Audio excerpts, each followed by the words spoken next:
I'm Honoree Fanon Jeffers.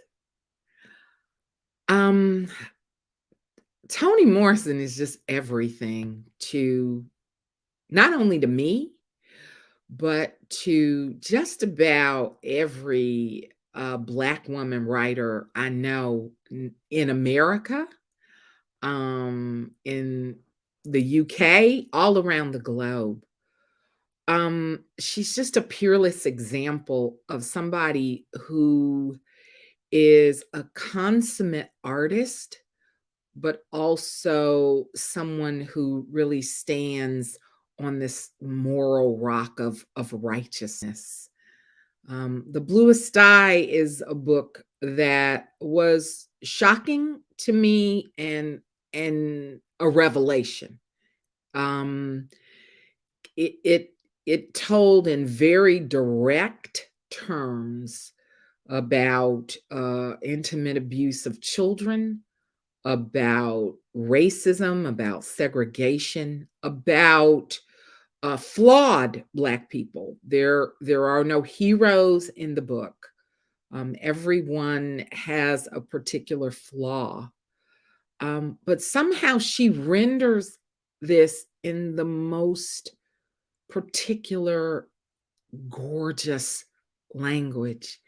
And I couldn't have written my own novel without Toni Morrison's The Bluest Eye.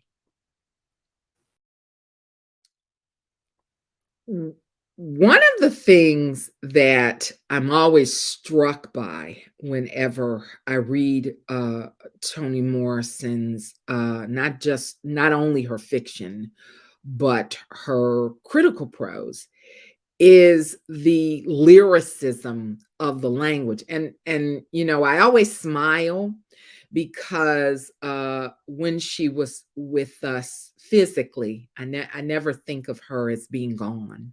I just think of her as being someplace else. She would say, I'm not a poet, but as a poet, when I'm reading her work, I automatically think a poet is writing this.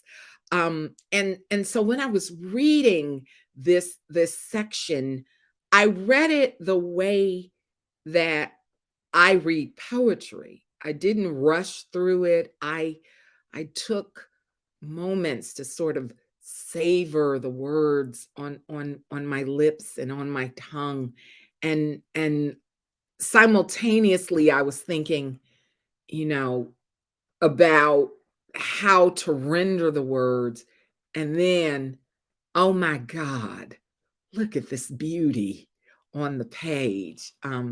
It's just glorious. When all I see is pain, I don't know where to go. I feel so alone. I don't know how lost. When all I see is pain, I don't know where to go. I feel so alone. I don't know how lost.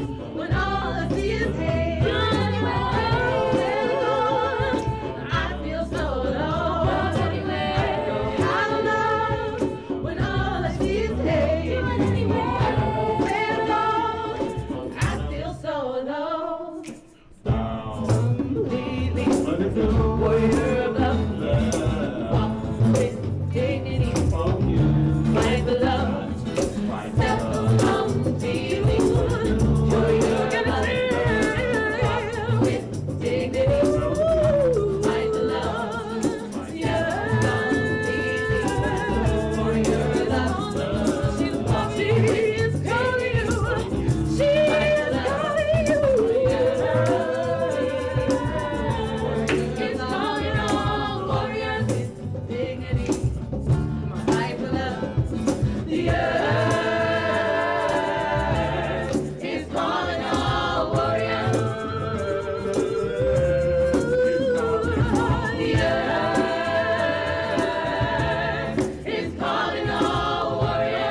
My name is Angela Davis. I first met Toni Morrison in 1972. Um, she edited my autobiography, and in the course of that initial relationship of author to editor, I became aware that she was also a writer. And of course, now we understand that her literature has literally transformed the lives of people all over the world, and certainly um, has had an impact on the way Black people are perceived throughout the world. The Bluest Eye was the very first work of Toni Morrison's that I had the opportunity to read. And it is a great honor to participate in this process of forging a collective engagement with Toni Morrison's work. Thank you.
Good evening, and welcome to the second half of our public reading of The Bluest Eye.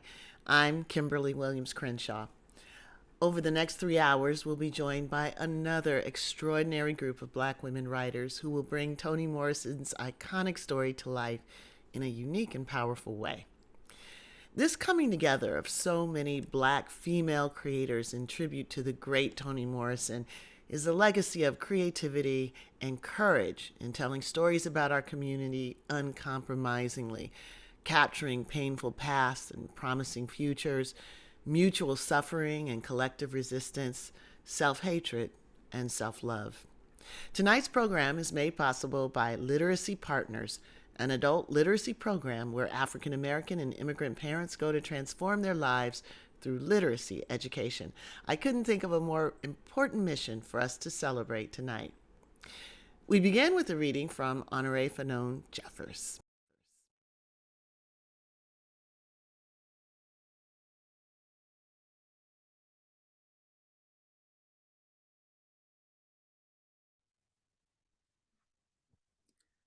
The first twigs are thin, green, and supple. They bend into a complete circle but will not break. Their delicate, showy hopefulness, shooting from forsythia and lilac bushes, meant only a change in whipping style. They beat us differently in the spring. Instead of the dull pain of a winter strap, there were these new green switches that lost their sting long after the whipping was over. There was a nervous meanness in these long twigs that made us long for the steady stroke of a strap or the firm but honest slap of a hairbrush. Even now, spring for me is shot through with the remembered ache of switchings, and forsythia holds no cheer. Sunk in the grass of an empty lot on a spring Saturday, I split the stems of milkweed and thought about ants and peach pits and death and where the world went when I closed my eyes. I must have lain long in the grass, for the shadow that was in front of me when I left the house had disappeared when I went back. I entered the house. As the house was bursting with an uneasy quiet. Then I heard my mother singing something about trains in Arkansas. She came in the back door with some folded yellow curtains, which she piled on the kitchen table. I sat down on the floor to listen to the song's story and noticed how strangely she was behaving. She still had her hat on, and her shoes were dusty, as though she had been walking in deep dirt. She put on some water to boil and then swept the porch. Then she hauled out the curtain stretcher, but instead of putting the damp curtains on it, she swept the porch again, all the time singing about trains and Arkansas. When she finished, I went to look for Frida. I found her upstairs lying on our bed, crying the tired whimpering cry that follows the first wailings, mostly gasps and shudderings. I lay on the bed and looked at the tiny bunches of wild roses sprinkled over her dress. Many washings had faded their color and dimmed their outlines. What happened, Frida? She lifted a swollen face from the crook of her arm. Shuddering still, she sat up, letting her thin legs dangle over the bedside. I knelt on the bed and picked up the hem of my dress to wipe her running nose. She never liked wiping noses on clothes, but this time she let me. It was the way Mama did with her apron. Did you get a whipping? She shook her head no. Then why you crying? Because. Because what? Mr. Henry. What'd he do? Daddy beat him up. What for? The Maginot Line? Did he find out about the Maginot Line? No. Well, what then? Come on, Frida. How come I can't know? He picked at me. Picked at you? You mean like soapy at church? Sort of. He showed his privates at you? No. He touched me. Where? Here and here. She pointed to the tiny breasts that, like two fallen acorns, scattered a few faded rose leaves on her dress. Really? How did it feel? Oh, Claudia. She sounded put out. I wasn't asking the right questions. It didn't feel like anything. But wasn't it supposed to? Feel good, I mean? Frida sucked her teeth. What'd he do? Just walk up and pinch them? She sighed. First, he said how pretty I was. Then he grabbed my arm and touched me. Where was Mama and Daddy? Over at the garden weeding.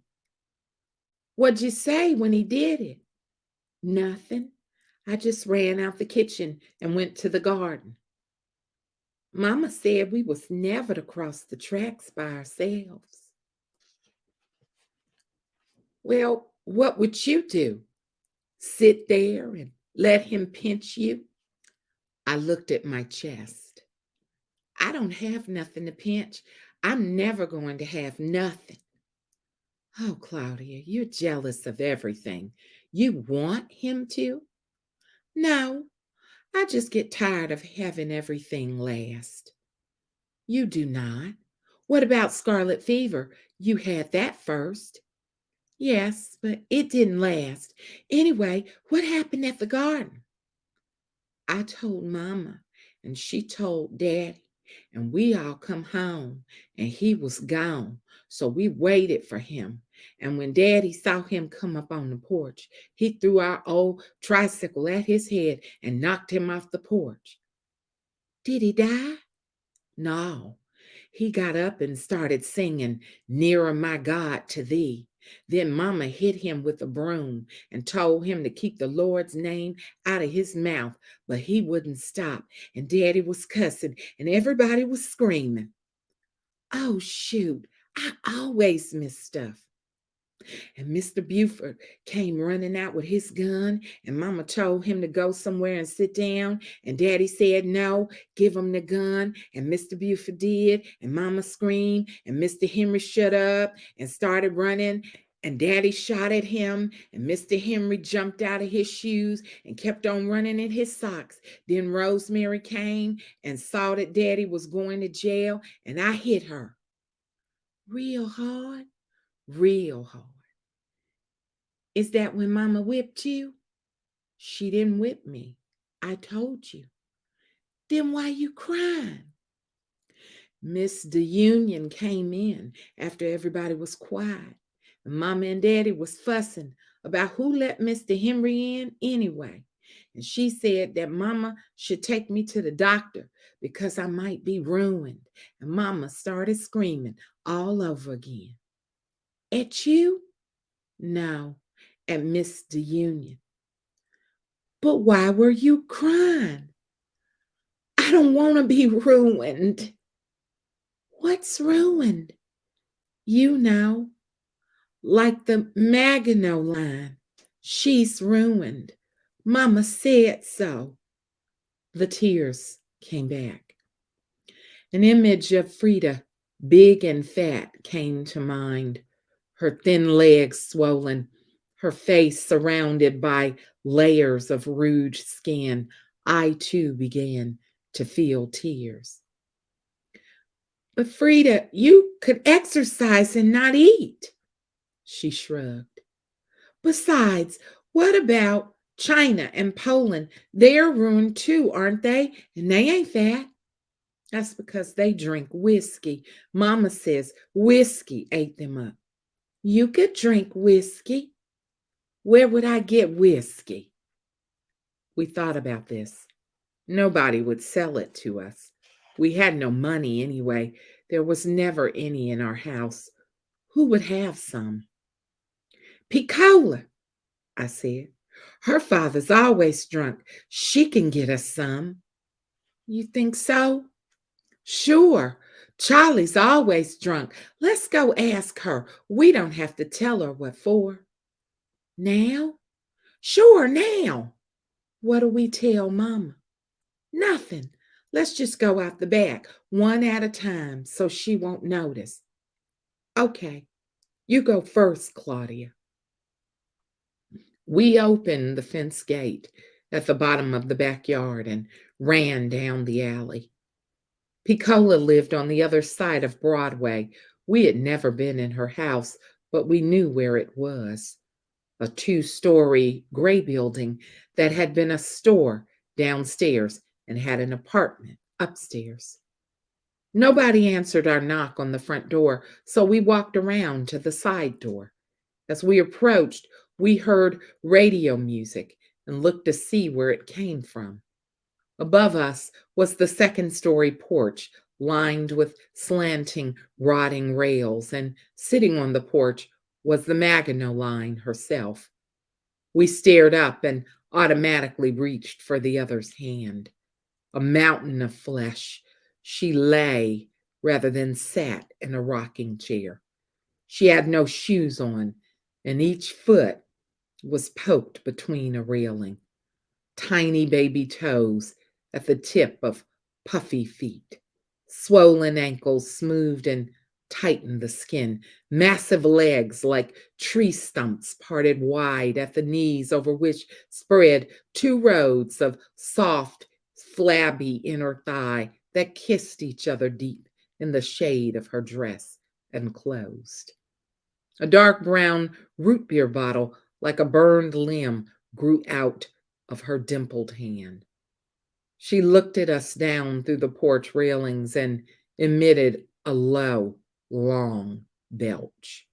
Her eyes were as clean as rain, and again I remembered the waterfall. Neither of us could speak. Both of us imagined we were seeing what was to become of Frida. The Maginot Line smiled at us. You all looking for somebody? I had to pull my tongue from the roof of my mouth to say, Piccola, she live here? Uh-huh, but she ain't here now. She gone to her mama's workplace to get the wash.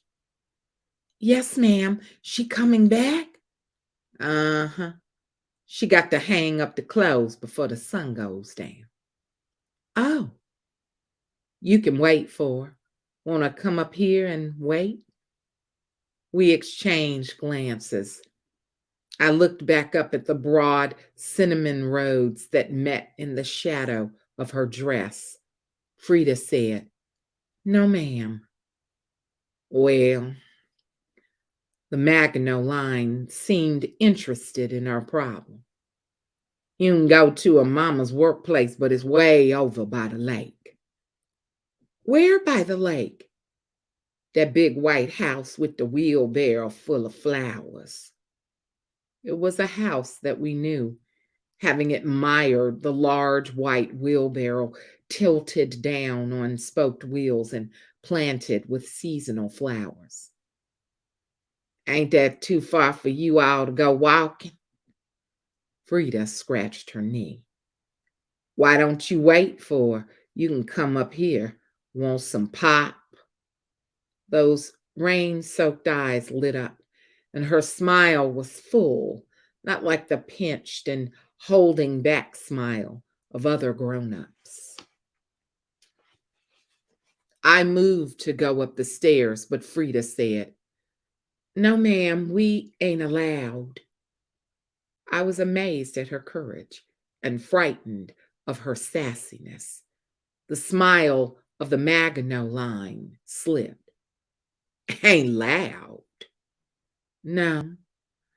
Ain't loud to what? Go in your house? Is that right? The waterfalls were still. How come? My mama said so. My mama said you ruined. The waterfalls began to run again.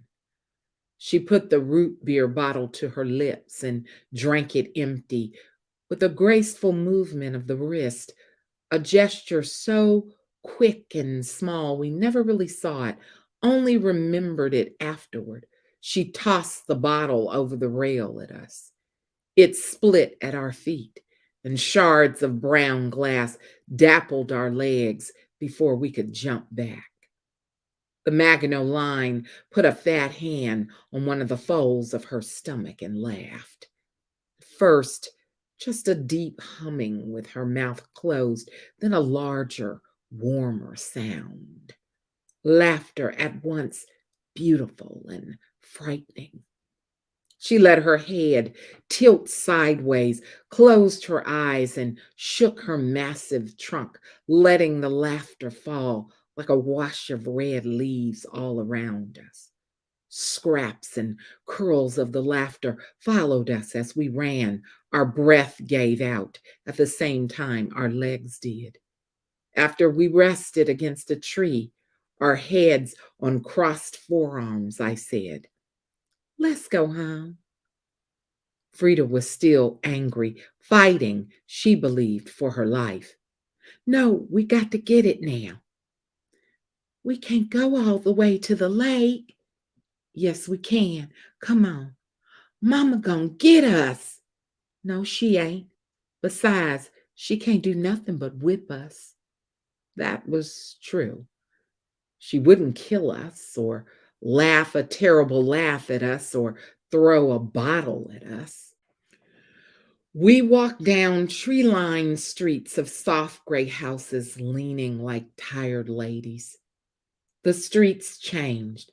Houses looked more sturdy. Their paint was newer, porch posts straighter, yards deeper. Then came brick houses set well back from the street, fronted by yards edged in shrubbery, clipped into smooth cones and balls of velvet green. The lakefront houses were the loveliest. Garden furniture, ornaments, windows like shiny eyeglasses, and no sign of life. The backyards of these houses fell away in green slopes down to a strip of sand, and then the blue Lake Erie, lapping all the way to Canada.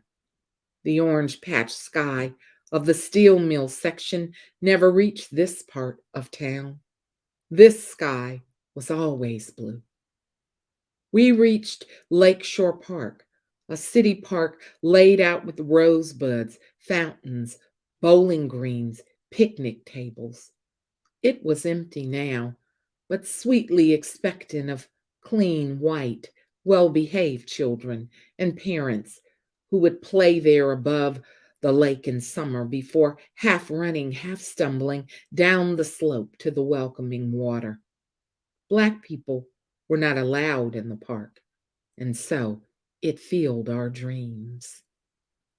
Right before the entrance to the park was the large white house with the wheelbarrow full of flowers.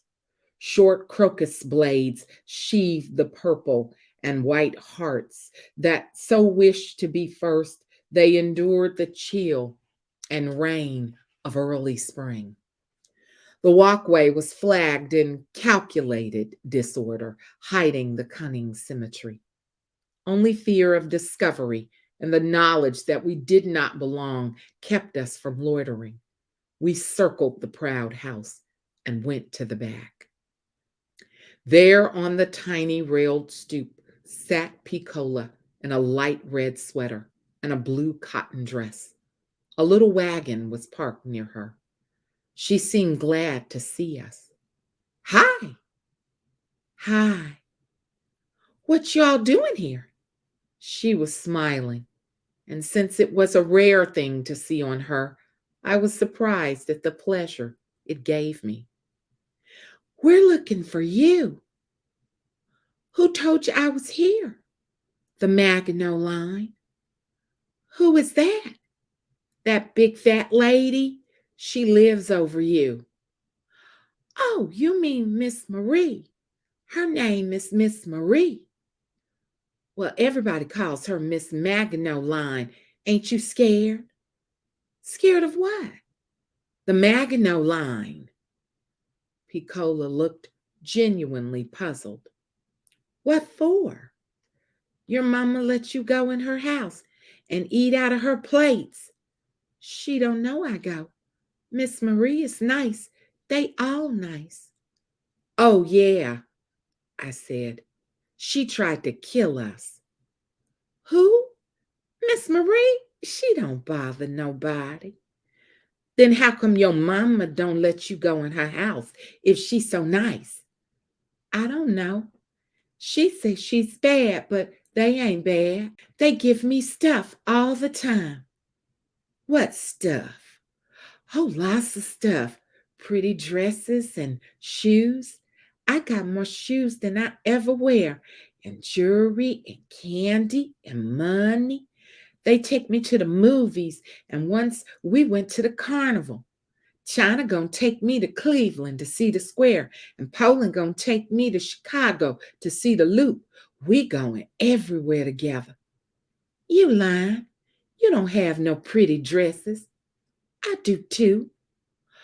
Oh, come on, Piccola. What you telling us all that junk for? Frida asked. It ain't junk. Piccola stood up, ready to defend her words when the door opened. Mrs. Breedlove stuck her head out the door and said, What's going on out here? Piccola, who are these children? That's Frida and Claudia. Mrs. Breedlove. Whose girls are you? She came all the way out on the stoop. She looked nicer than I had ever seen her in her white uniform and her hair in a small pompadour. Mrs. McTeer's girls, ma'am. Oh, yes, live over on 21st Street? Yes, ma'am. What are you doing way over here? Just walking. We came to see Piccola. Well, you better get on back. You can walk with Piccola. Come on in while I get to wash. We stepped into the kitchen, a large, spacious room. Mrs. Breedlove's skin glowed like taffeta in the reflection of white porcelain, white woodwork, polished cabinets, and brilliant copperware. Odors of meat, vegetables, and something freshly baked mixed with a scent of Fales naphtha. I'm going to get to wash. You all stand stock still right there and don't mess up nothing. She disappeared behind a white swinging door, and we could hear the uneven flap of her footsteps as she descended into the basement. Another door opened, and in walked a little girl, smaller and younger than all of us. She wore a pink sun-backed dress and pink fluffy bedroom slippers with two bunny ears pointed up from the tips. Her hair was corn yellow and bound in a thick ribbon. When she saw us, fear danced around her face for a second. She looked anxiously around the kitchen. "Where's Polly?" she asked. The familiar violence rose in me. Her calling Mrs. Breedlove Polly, when even Piccola called her mother Mrs. Breedlove, seemed reason enough to scratch her. "She's downstairs," I said. "Polly!" she called. "Look," Frida whispered. "Look at that." On the counter near the stove in a silvery pan was a deep dish berry cobbler, the purple juice bursting here and there through crust. We moved closer. "It's still hot," Frida said. Piccola stretched her hand to touch the pan lightly to see if it was hot. "Polly, come here," the little girl called again. It may have been nervousness, awkwardness, but the pan tilted under Piccola's fingers and fell to the floor, spattering blackish blueberries everywhere. Most of the juice splashed on Piccola's legs, and the burns must have been painful, for she cried out and began hopping about just as Mrs. Breedlove entered with a tightly packed laundry bag. In one gallop, she was on Piccola, and with the back of her hand knocked her to the floor. Piccola slid in the pie juice, one leg folding under her. Mrs. Breedlove yanked her up by the arm, slapped her again, and in a voice thin with anger, abused Piccola directly, and Frida and me by implication. "Crazy fool! My floor mess! Look what you work! Get on now! Now that crazy! My floor! My floor! My floor!" Her words were hotter and darker than the smoking berries, and we backed away in dread. The little girl in pink started to cry. Mrs. Breedlove turned to her. "Hush, baby, hush. Come here. Oh, Lord, look at your dress. Don't cry no more. Polly will change it." She went to the sink and turned tap water on a fresh towel. Over her shoulder, she spit out words to us like rotten pieces of apple. "Pick up that wash and get on out of here so I can get this mess cleaned up." Piccola picked up the laundry bag, heavy with wet clothes, and we stepped hurriedly out the door. As Piccola put the laundry bag in the wagon, we could hear Mrs. Breedlove hushing and soothing the tears of the little pink and yellow girl. Who were they, Polly? Don't worry none, baby. You gonna make another pie? Course I will. Who were they, Polly? Hush, don't worry none, she whispered, and the honey in her words complemented the sundown spilling on the lake.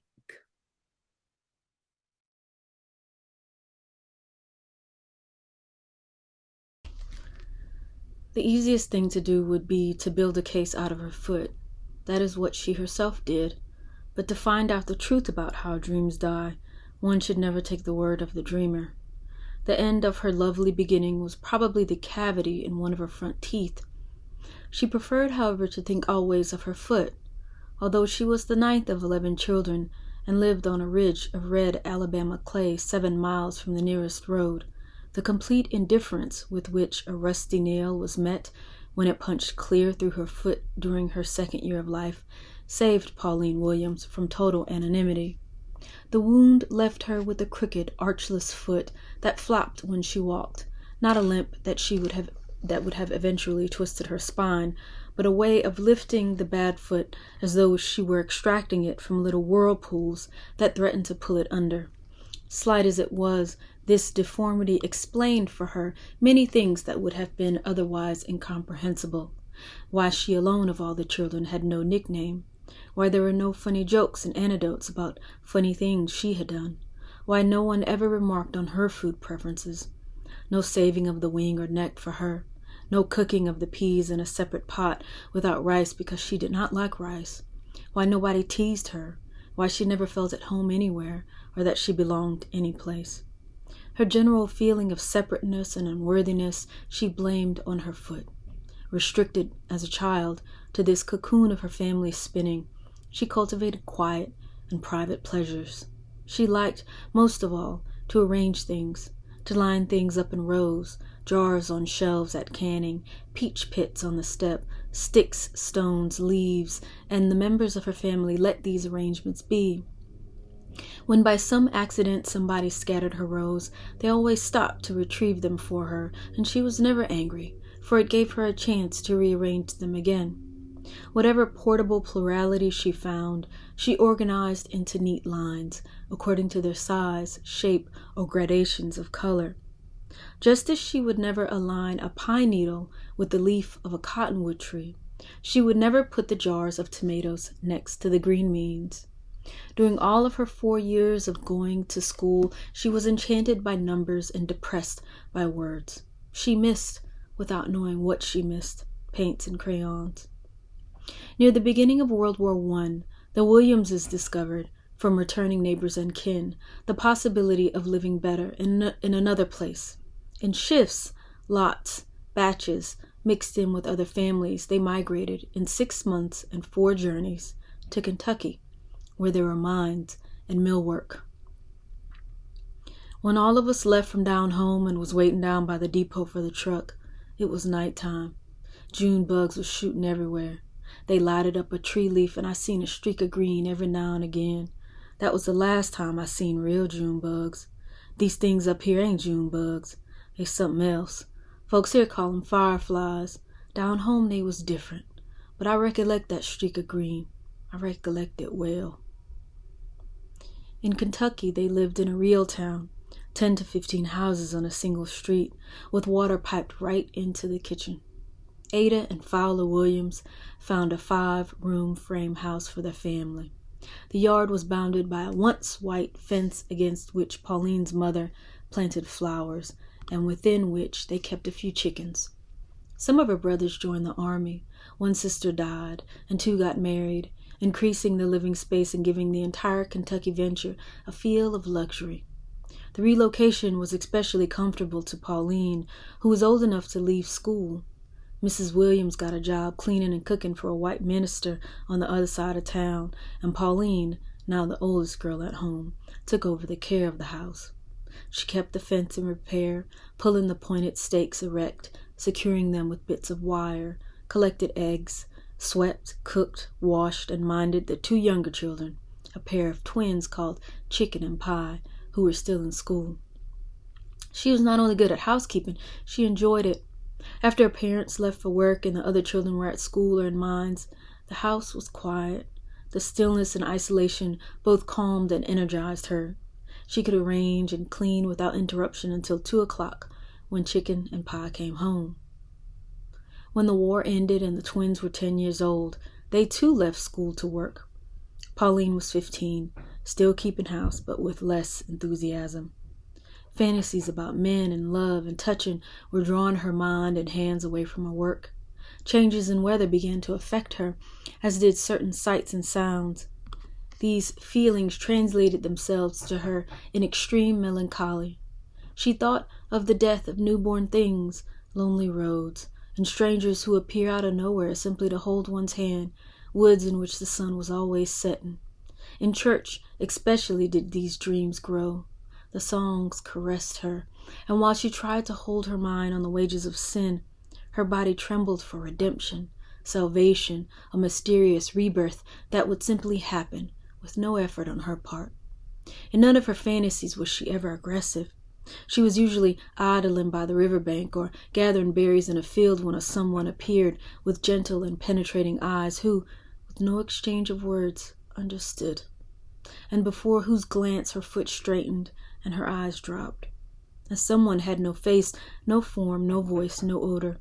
He was a simple presence, an all-embracing tenderness with strength and a promise of rest. It did not matter that she had no idea of what to do or say to the presence. After the wordless knowing and the soundless touching, her dreams disintegrated. But the presence would know what to do. She had only to lay her head on his chest, and he would lead her away to the sea, to the city, to the woods, forever. There was a woman named Ivy who seemed to hold in her mouth all of the sounds of Pauline's soul. Standing a little apart from the choir, Ivy sang the dark sweetness that Pauline could not name.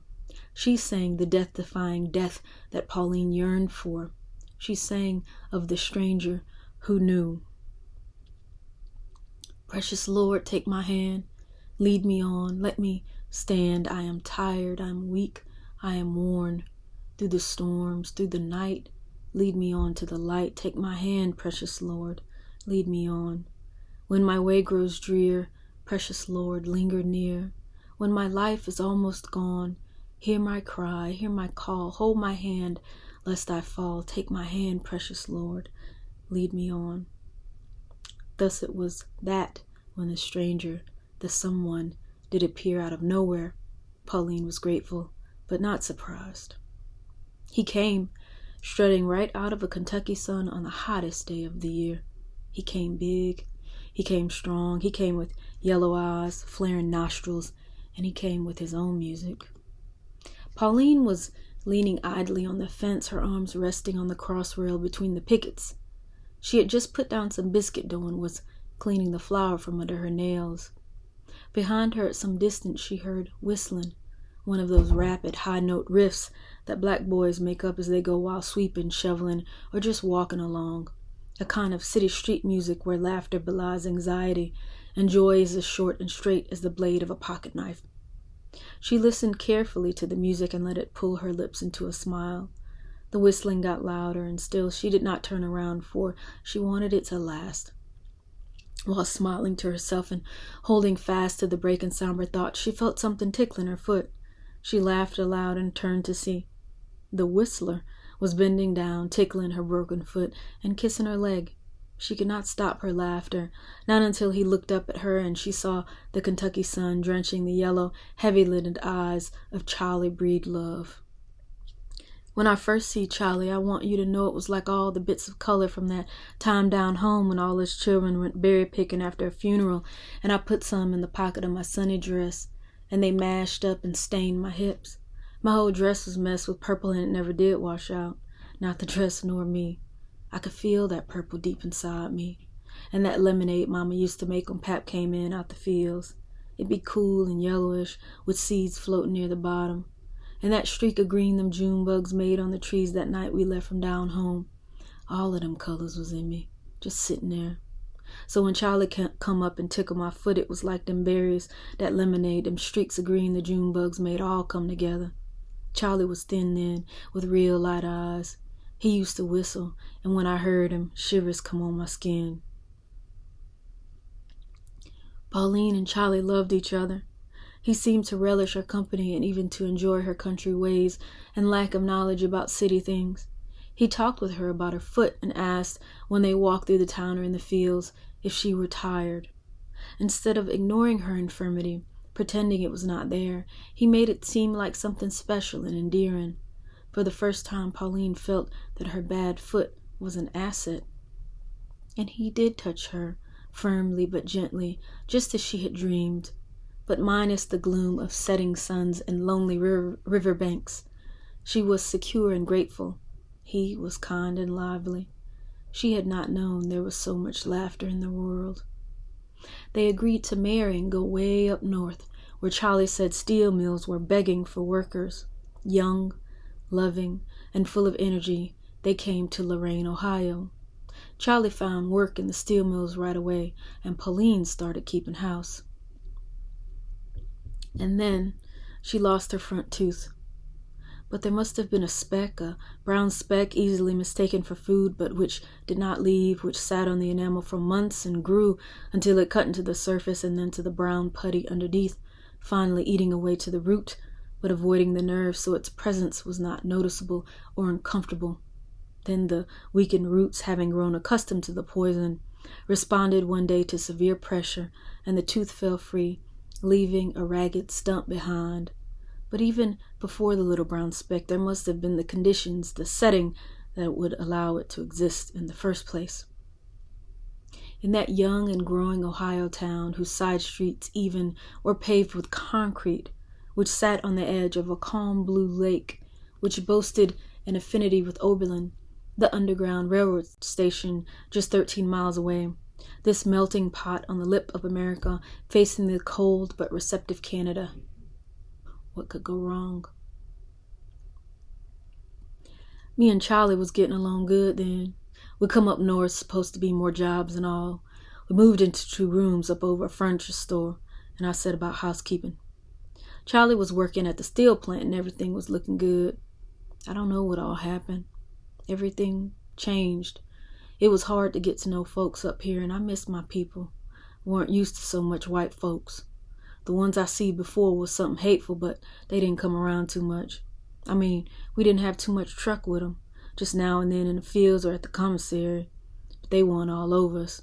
Up north they was everywhere. Next door, downstairs, all over the streets, and colored folks few and far between.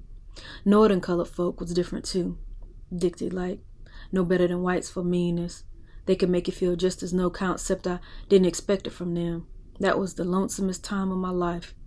I remember looking out them front windows, just waiting for Charlie to come home at 3 o'clock. I didn't even have a cat to talk to.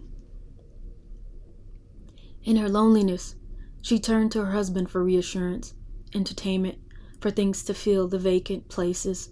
Housework was not enough. There were only 2 rooms and no yard to keep or move about in.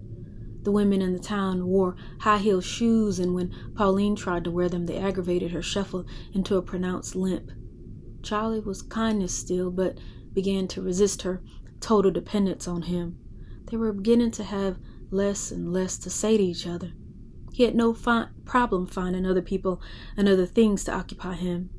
Men were always climbing the stairs asking for him, and he was happy to accompany them, leaving her alone.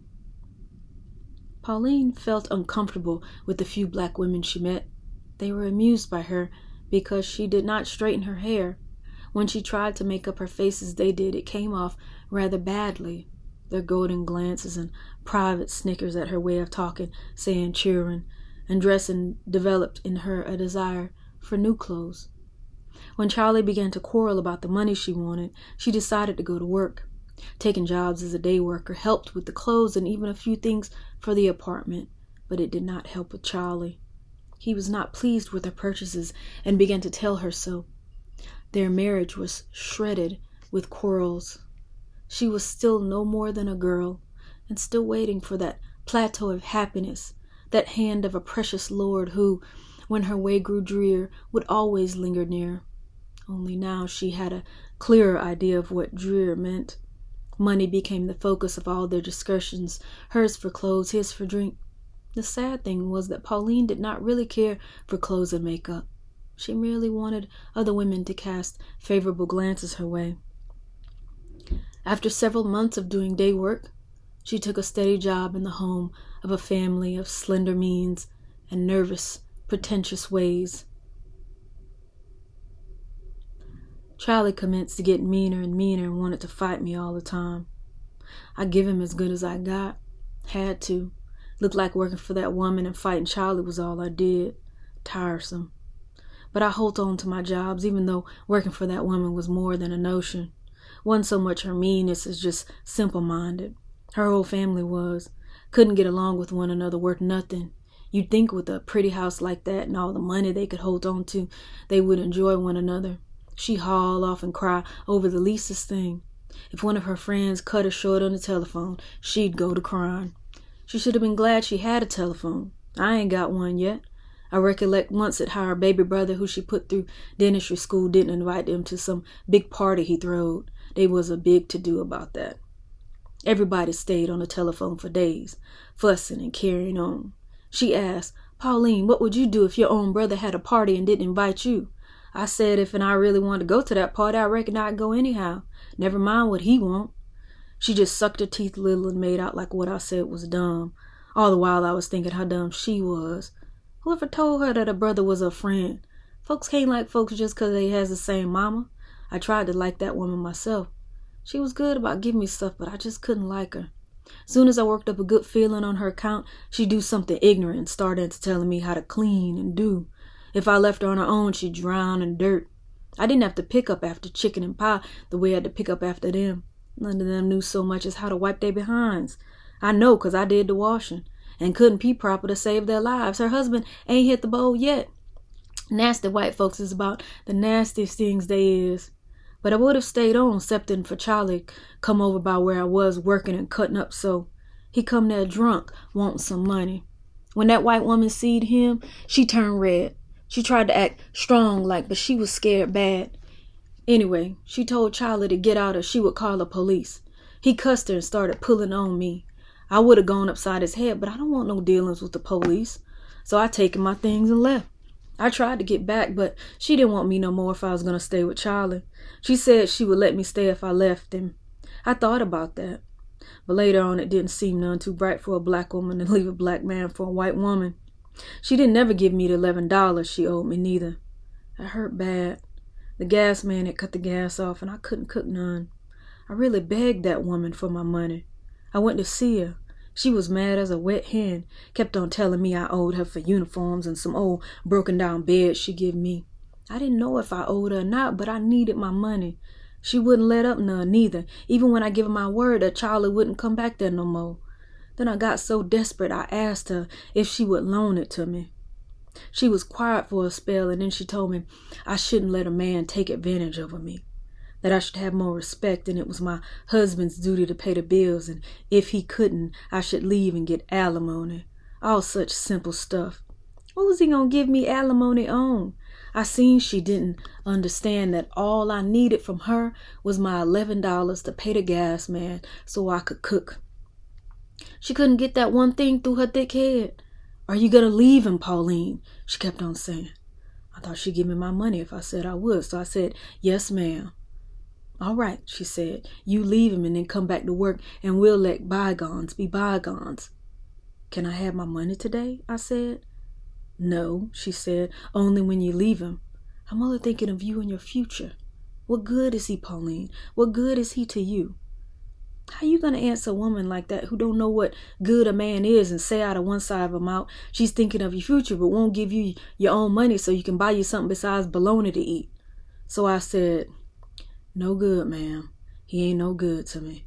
But just the same, I think I'd best stay on." She got up and I left. When I got outside, I felt pains in my crotch. I'd held my legs together so tight trying to make that woman understand. But I reckon now she couldn't understand. She married a man with a slash in his face instead of a mouth. So how could she understand? One winter, Pauline discovered she was pregnant. When she told Charlie, he surprised her by being pleased. He began to drink less and come home more often. They eased back into a relationship more like the early days of their marriage, when he asked if she were tired or wanted him to bring her something from the store. In this state of ease, Pauline stopped doing day work and returned to her own housekeeping. But the loneliness in those 2 rooms had not gone away. When the winter sun hit the peeling green paint of the kitchen chairs, when the smoked hocks were boiling in the pot, when all she could hear was the truck delivering furniture downstairs, she thought about back home, about how she had been all alone most of the time then too, but that this lonesomeness was different. Then she stopped staring at the green chairs at the delivery truck. She went to the movies instead. There in the dark, her memory was refreshed, and she succumbed to her earlier dreams. Along with the idea of romantic love, she was introduced to another: physical beauty, probably the most destructive ideas in the history of human thought. Both originated in envy, thrived in insecurity, and ended in disillusion. In equating physical beauty with virtue, she stripped her mind, bound it, and collected self-contempt by the heap. She forgot lust and simple caring for. She regarded love as possessive mating and romance as the goal of the spirit. It would be for her a wellspring from which she could draw the most destructive emotions, deceiving the lover and seeking to imprison the beloved, curtailing freedom in every way.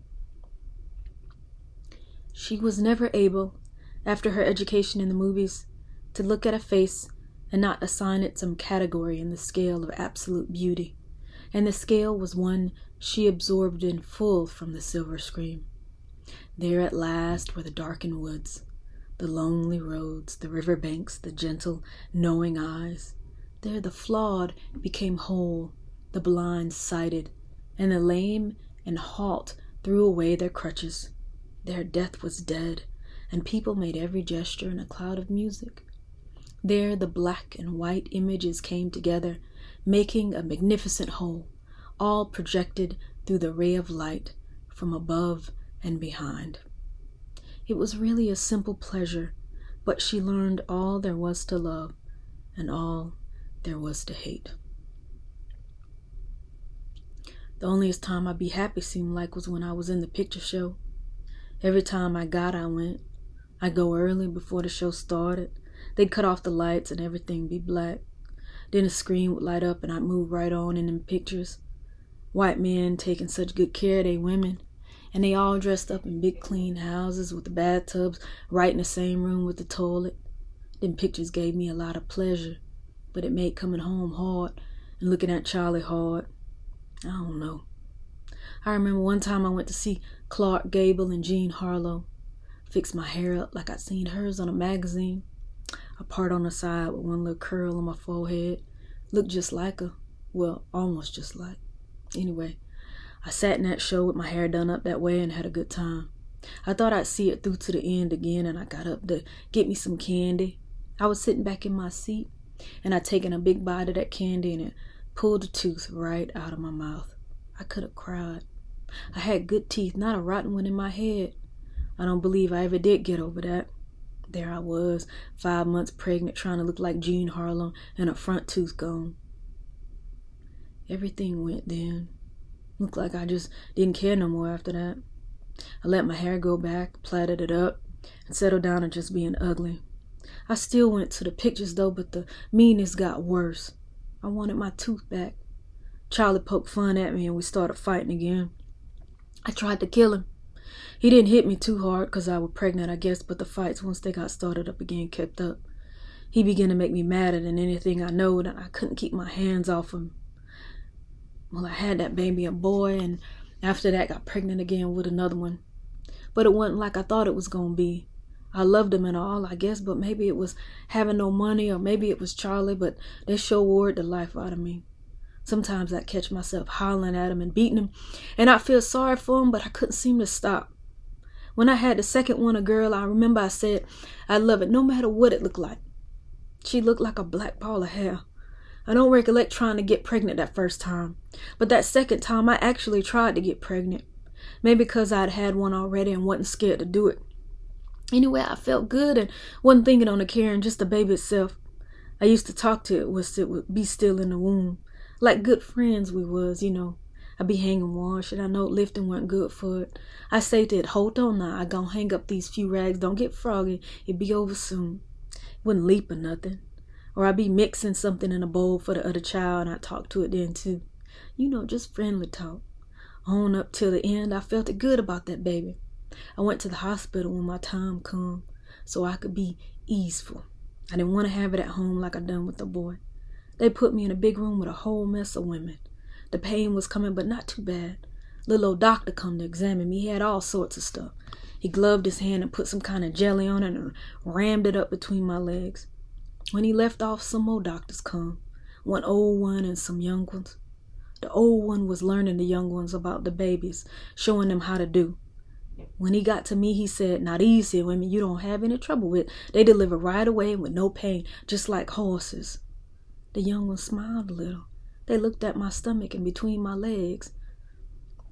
They never said nothing to me. Only one looked at me. Looked at my face, I looked right back at him. He knowed, I reckoned, that maybe I wasn't no horse foaling. But them others, they didn't know. They went on. I see them talking to them white women. How you feel? Gonna have twins? Just shucking them, of course, but nice talk. Nice friendly talk. I got edgy, and when them pains got hard, I was glad. Glad to have something else to think about. I moaned something awful. The pain wasn't as bad as I let on, but I had to let them people know having a baby was more than a bowel movement. I hurt just like them white women. Just because I wasn't hooping and hollering before didn't mean I wasn't feeling pain. What'd they think? That just because I knowed how to have a baby with no fuss, that my behind wasn't pulling and aching like theirs? Besides, that doctor don't know what he talking about.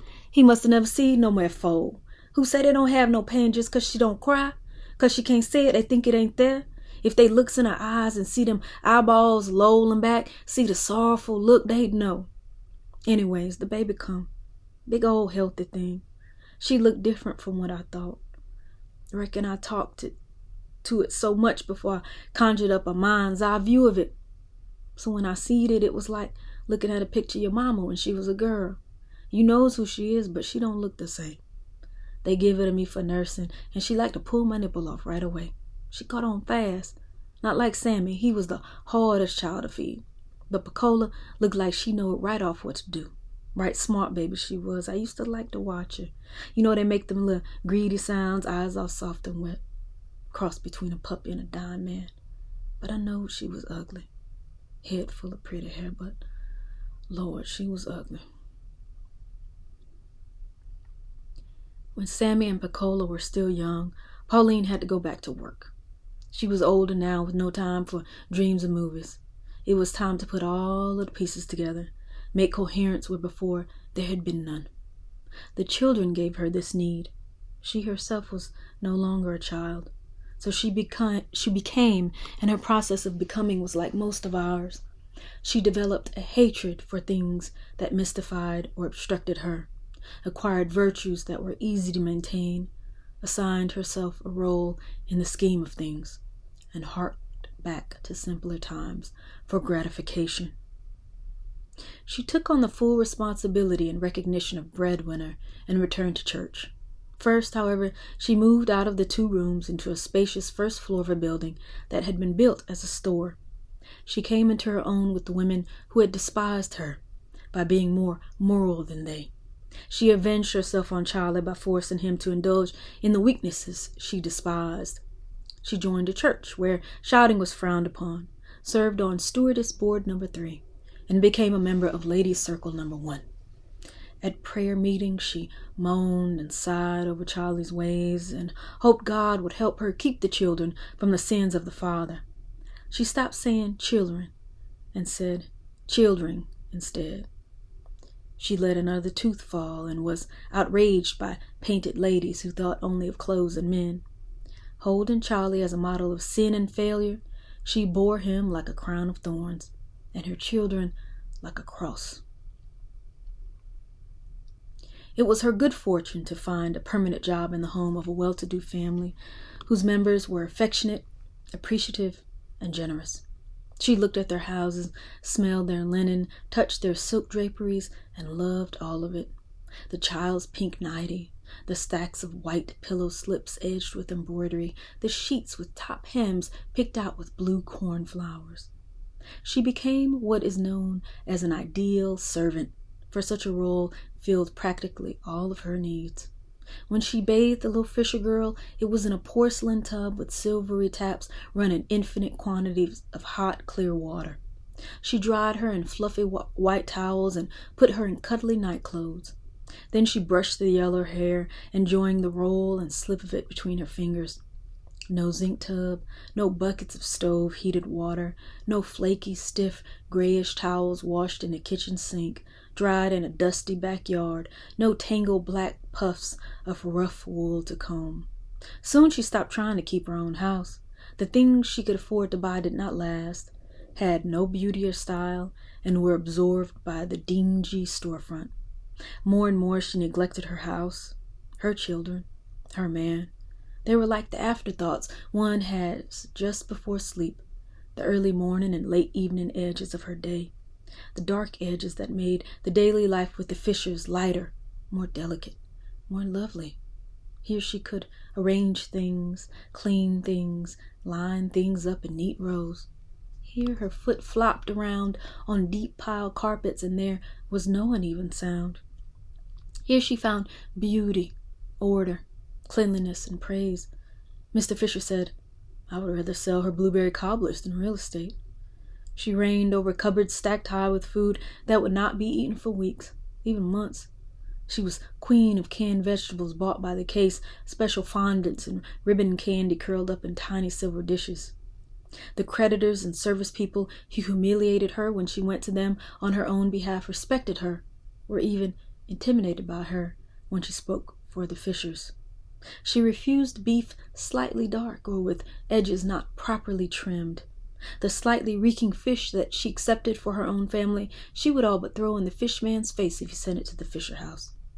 Power, praise, and luxury were hers in this household. They even gave her what she had never had, a nickname, Polly. It was her pleasure to stand in her kitchen at the end of a day and survey her handiwork, knowing there were soap bars by the dozen, bacon by the rasher, and reveling in her shiny pots and pans and polished floors, hearing, "We'll never let her go. We could never find anybody like Polly. She will not leave the kitchen until everything is in order. Really, she is the ideal servant." Pauline kept this order, this beauty for herself, a private world, and never introduced it into her storefront or to her children. Them she bent toward respectability, and in so doing taught them fear.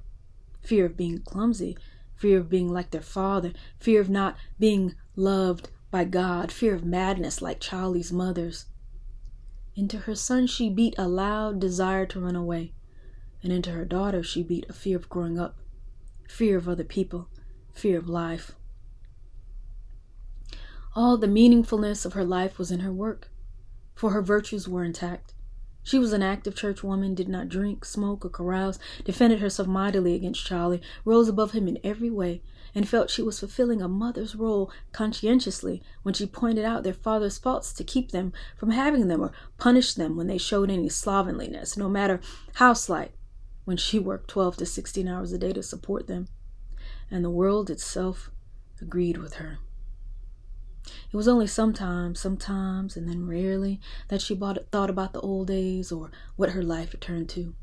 They were musings, idle thoughts, full sometimes of the old dreaminess, but not the kind of thing she cared to dwell on.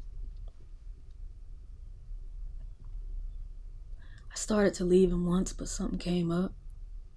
Once, after he tried to set the house on fire, I was all set my mind to go. I can't even remember now what held me. He sure ain't give me much of a life. But it wasn't all bad. Sometimes things wasn't all bad. He used to come easing into bed sometime, not too drunk. I make out like I'm asleep because it's late and he taking $3 out my pocketbook that morning or something. I hear him breathing, but I don't look around. I can see in my mind's eye his black arms thrown back behind his head, the muscles like great big peach stones sanded down, with veins running like little swollen rivers down his arms. Without touching him, I be feeling those ridges on the tips of my fingers. I sees the palms of his hands calloused to granite and the long fingers curled up and still. I think about the thick knotted hair on his chest and the two big swells his breast muscles make. I want to rub my face hard in his chest and feel the hair cut my skin. I know just where the hair growth slacks out, just above his navel, and how it picks up again and spreads out. Maybe he'll shift a little and his leg will touch me, or I feel his flank just graze my behind. I don't move even yet. Then he lift his head, turn over, and put his hand on my waist. If I don't move, he'll move his hand over to pull and knead my stomach, soft and slow like. I still don't move because I don't want him to stop. I want to pretend sleep and have him keep on rubbing my stomach.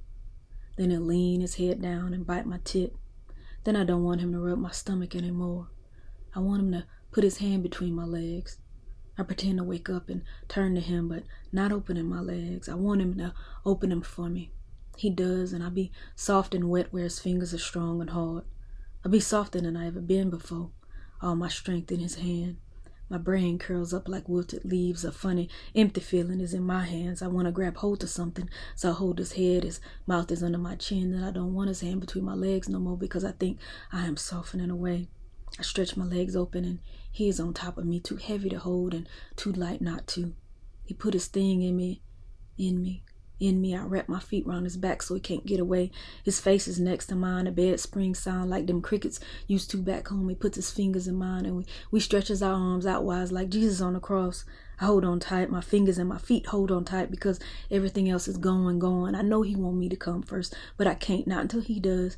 Not until I feel him loving me, just me, sinking into me. Not until I know that my flesh is all that be on his mind. That he can stop if he had to. That he would die rather than take his thing out of me.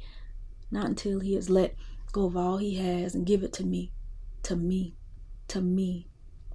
When he does, I feel a power. I be strong, I be pretty, I be young, and then I wait. He shivers and tosses his head. Now I be strong enough, pretty enough, and young enough to let him make me come. I take my fingers out of his and put my hands on his behind. My legs drop back onto the bed. I don't make no noise because the cheering might hear. I begin to feel those little bits of color floating up into me, deep in me. That streak of green from the June bug light, the purple from the berries trickling along my thighs. Mama's lemonade yellow runs sweet in me. Then I feel like I'm laughing between my legs, and the laughing gets all mixed up with the colors, and I'm afraid I'll come and afraid I won't, but I know I will, and I do. And it be rainbow all inside. And it lasts and lasts and lasts. I want to thank him, but don't know how, so I pat him like you do a baby. He asks me if I'm all right. I say yes. He gets off me and lies down to sleep. I want to say something, but I don't. I don't want to take my mind off from the rainbow. I should get up and go to the toilet, but I don't. Besides, Charlie is asleep with his leg throwed over me. I can't move, and I don't want to. But it ain't like that anymore. Most times he's thrashing away inside me before I'm woke and through when I am. The rest of the time I can't even be next to his stinking drunk self. But I don't care about it no more.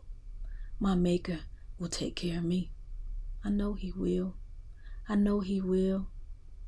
Besides, it don't make no difference about this old earth. There's sure to be a glory. Only thing I miss sometimes is that rainbow. But like I say, I don't recollect it much anymore.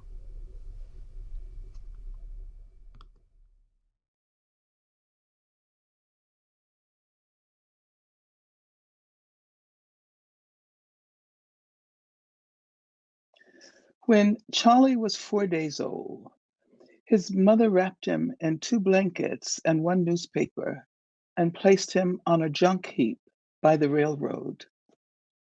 His great aunt Jimmy, who had seen her niece carrying a bundle out of the back door, rescued him. She beat his mother with a razor strap and wouldn't let her near the baby after that. Aunt Jemmy raised Charlie herself, but took delight sometimes in telling him of how she had saved him. He gathered from her that his mother wasn't right in the head, but he never had a chance to find out because she ran away shortly after the razor strap, and no one had heard of her since. Charlie was grateful for having been saved, except sometimes. Sometimes when he watched Aunt Jemmy eating collards with her fingers, sucking her 4 gold teeth, or smelled her when she wore the asafetida bag around her neck, or when she made him sleep with her for warmth in winter, and he could see her old, wrinkled breasts sagging in her nightgown. Then he wondered whether it would have been just as well to have died there, down in the rim of a tire under a soft, black Georgia sky. He had 4 years of school before he got courage enough to ask his aunt who and where his father was. That Fuller boy, I believe it was, his aunt said. He was hanging around then, but he had taken off pretty quick before you was born. I think he'd gone to Macon, him or his brother, maybe both. I hear old man Fuller say something about it once. What name did he have? Asked Charlie. Fuller, foolish. I mean, what his given name? Oh, she closed her eyes to think and sighed. Can't recollect nothing no more. Sam, was it? Yeah, Samuel. No, no, it wasn't. It was Samson. Samson Fuller. How come you all didn't name me Samson? Charlie's voice was low. What for? He wasn't nowhere around when you was born. Your mama didn't name you nothing. The 9 days wasn't up before she throwed you on the junk heap. When I got you, I named you myself on the 9th day. You named after my dead brother, Charles Breedlove, a good man. Ain't no Samson never come to no good end. Charlie didn't ask anything else. 2 years later, he quit school to take a job at Tyson's feed and grain store. He swept up, ran errands, weighed bags, and lifted them onto the drays. Sometimes they let him ride with the drayman, a nice old man called Blue Jack. Blue used to tell him old-timey stories about how it was when the Emancipation Proclamation came, how the Black people hollered, cried, and sang, and ghost stories about how a white man cut off his wife's head and buried her in the swamp, and the headless body came out at night and went stumbling around the yard, knocking over stuff because it couldn't see, and crying all the time for a comb. They talked about the women Blue had had and the fights he had been in when he was younger, about how he talked his way out of getting lynched once and how others hadn't. Charlie loved Blue. Long after he was a man, he remembered the good times they had. How on a July 4th, at a church picnic, a family was about to break open a watermelon. Several children were standing around watching. Blue was hovering about on the periphery of the circle, a faint smile of anticipation softening his face. The father of the family lifted the melon high over his head. His big arms looked taller than the trees to Charlie, and the melon blotted out the sun. Tall, head forward, eyes fastened on a rock, his arms higher than the pines, his hands holding a melon bigger than the sun. He paused an instant to get his bearing and secure his aim. Watching the figure etched against the bright blue sky, Charlie felt goose pimples popping along his arms and neck. He wondered if God looked like that.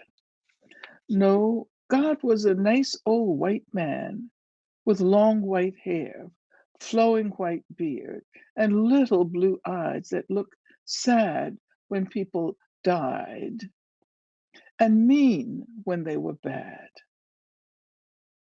It must be the devil who looks like that, holding the world in his hands, ready to dash it to the ground and spill the red guts so niggas could eat the sweet, warm insides.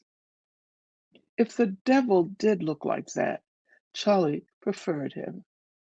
He never felt anything thinking about God, but just the idea of the devil excited him. And now the strong black devil was blotting out the sun and getting ready to split open the world. Far away, somebody was playing a mouth organ. The music slithered over the cane fields and into the pine grove. It spiraled around the tree trunks and mixed itself with the pine scent. So Charlie couldn't tell the difference between the sound and the odor that hung about the heads of the people. The man swung the melon down to the edge of a rock. A soft cry of disappointment accompanied the sound of smashed rind. The break was a bad one. The melon was jagged, and hunks of rind and red meat scattered on the grass. Blue jumped. "Ah," he moaned, "there go the heart." His voice was both sad and pleased. Everybody looked to see the big red chunk from the very center of the melon, free of rind and sparse of seed, which had rolled a little distance from Blue's feet. He stooped to pick it up. Blood red, its planes dull and blunted with sweetness, its edges rigid with juice. Too obvious, almost obscene in the joy it promised. "Go ahead, Blue," the father laughed. "You can have it." Blue smiled and walked away. Little children scrambled for the pieces on the ground. Women picked out the seeds for the smallest ones and broke off little bits of the meat for themselves. Blue's eyes caught Charlie's. He motioned to him. "Come on, boy, let's you and me eat the heart." Together, the old man and the boy sat on the grass and shared the heart of the watermelon, the nasty sweet guts of the earth. It was in the spring, a very chilly spring, that Aunt Jemmy died of peach cobbler. She went to a camp meeting that took place after a rainstorm, and the damp wood of the benches was bad for her. For 4 or 5 days afterward, she felt poorly. Friends came to see about her. Some made chamomile tea. Others rubbed her with liniment. Miss Alice, her closest friend, read the Bible to her. Still, she was declining. Advice was prolific, if contradictory. Don't eat no whites of eggs. Drink new milk. Chew on this root. Aunt Jemmy ignored all but Miss Alice's Bible reading. She nodded in drowsy appreciation as the words from 1 Corinthians droned over her. Sweet amens, fell from her lips, and she was chastised for all her sins. But her body would not respond. Finally, it was decided to fetch Medea. Medea was a quiet woman who lived in a shack near the woods. She was a competent midwife and decisive diagnostician. Few could remember when Medea was not around. In any illness that could not be handled by ordinary means, known cures, intuition, or endurance, the word was always fetch Medea. When she arrived at Aunt Jimmy's house, Charlie was amazed at the sight of her. He had always pictured her as shriveled and hunched over, for he knew she was very, very old. But Medea loomed taller than the preacher who accompanied her. She must have been over 6 feet tall. 4 big white knots of hair gave power and authority to her soft black face. Standing straight as a poker, she seemed to need her hickory stick not for support, but for communication. She tapped it lightly on the floor as she looked down at Aunt Jimmy's wrinkled face. She stroked the knob with the thumb of her right hand while she ran her left one over Aunt Jimmy's body. The backs of her long fingers she placed on the patient's cheek, then placed her palm on the forehead. She ran her fingers through the sick woman's hair, lightly scratching the scalp, and then looking at what the fingernails revealed. She lifted Aunt Jimmy's hand and looked closely at it. Fingernails, black skin, the flesh of the palm she pressed with 3 fingertips. Later, she put her ear on Aunt Jimmy's chest and stomach to listen. At Medea's request, the women pulled the slop jar from under the bed to show the stools. Medea tapped her stick while looking at them. Bury the slop jar and everything in it, she said to the women. To Aunt Jimmy, she said, you done caught cold in your womb. Drink pot liquor and nothing else. Will it pass? Asked Aunt Jimmy. Is I going to be all right? I reckon. Medea turned and left the room. The preacher put her in his buggy to take her home.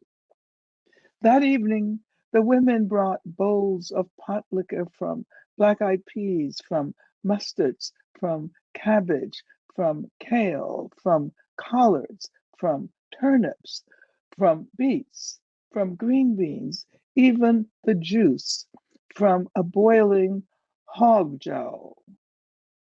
2 evenings later, Aunt Jimmy had gained much strength.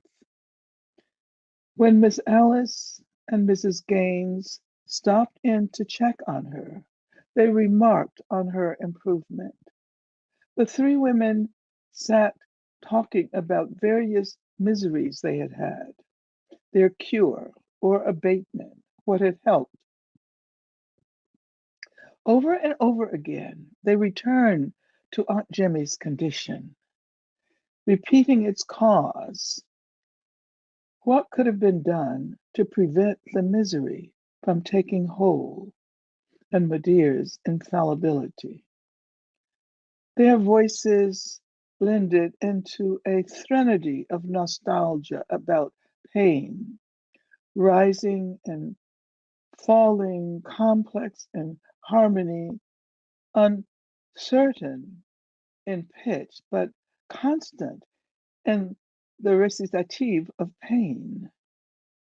They hugged the memories of illnesses to their bosoms.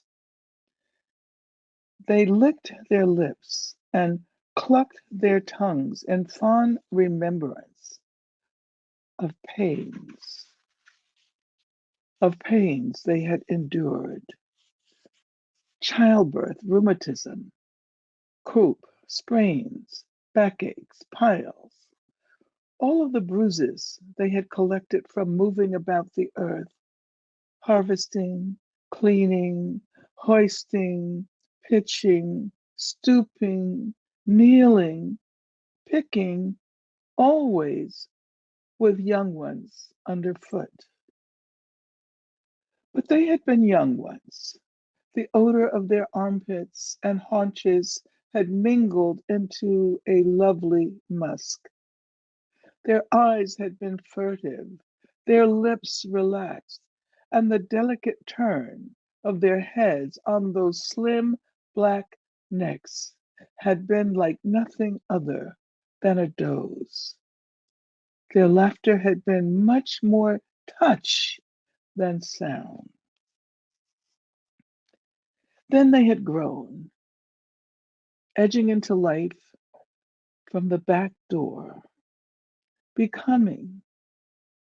Everybody in the world was in a position to give them orders. White women said, "Do this." White children said, "Give me that."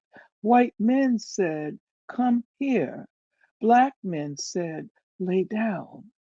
The only people they need not take orders from were Black children and each other.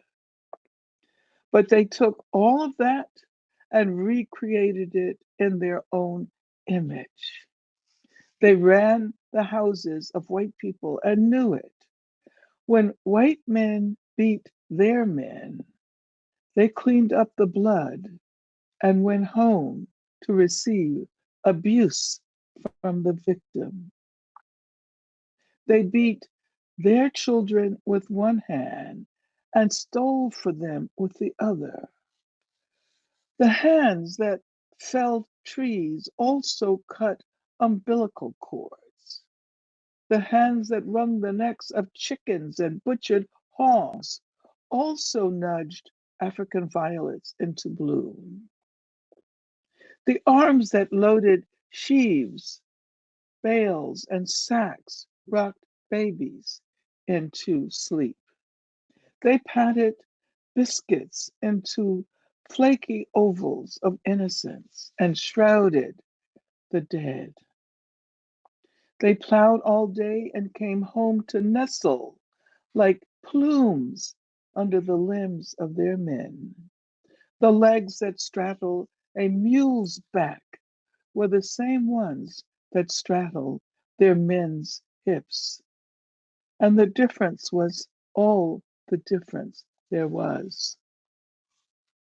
Then they were old, their bodies honed, their odor sour, squatting in a cane field, stooping in a common field, kneeling by a riverbank.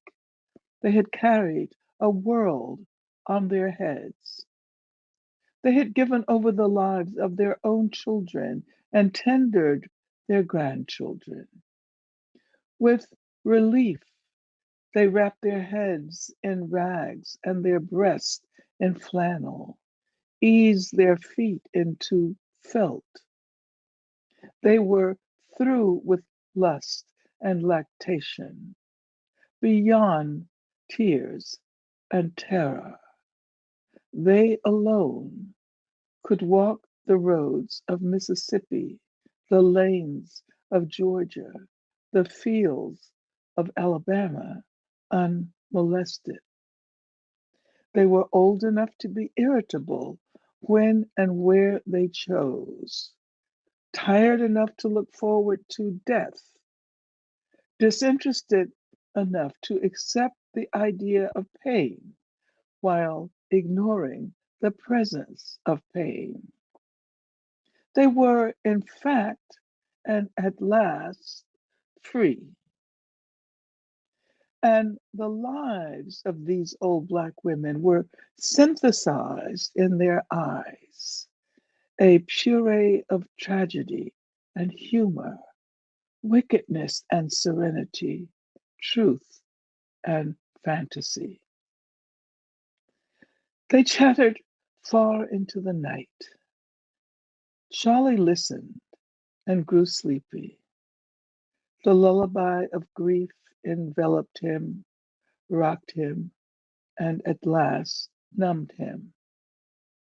In his sleep, the foul odor of an old woman's stools turned into the healthy smell of horse shit, and the voices of the three women were muted into the pleasant notes of a mouth organ.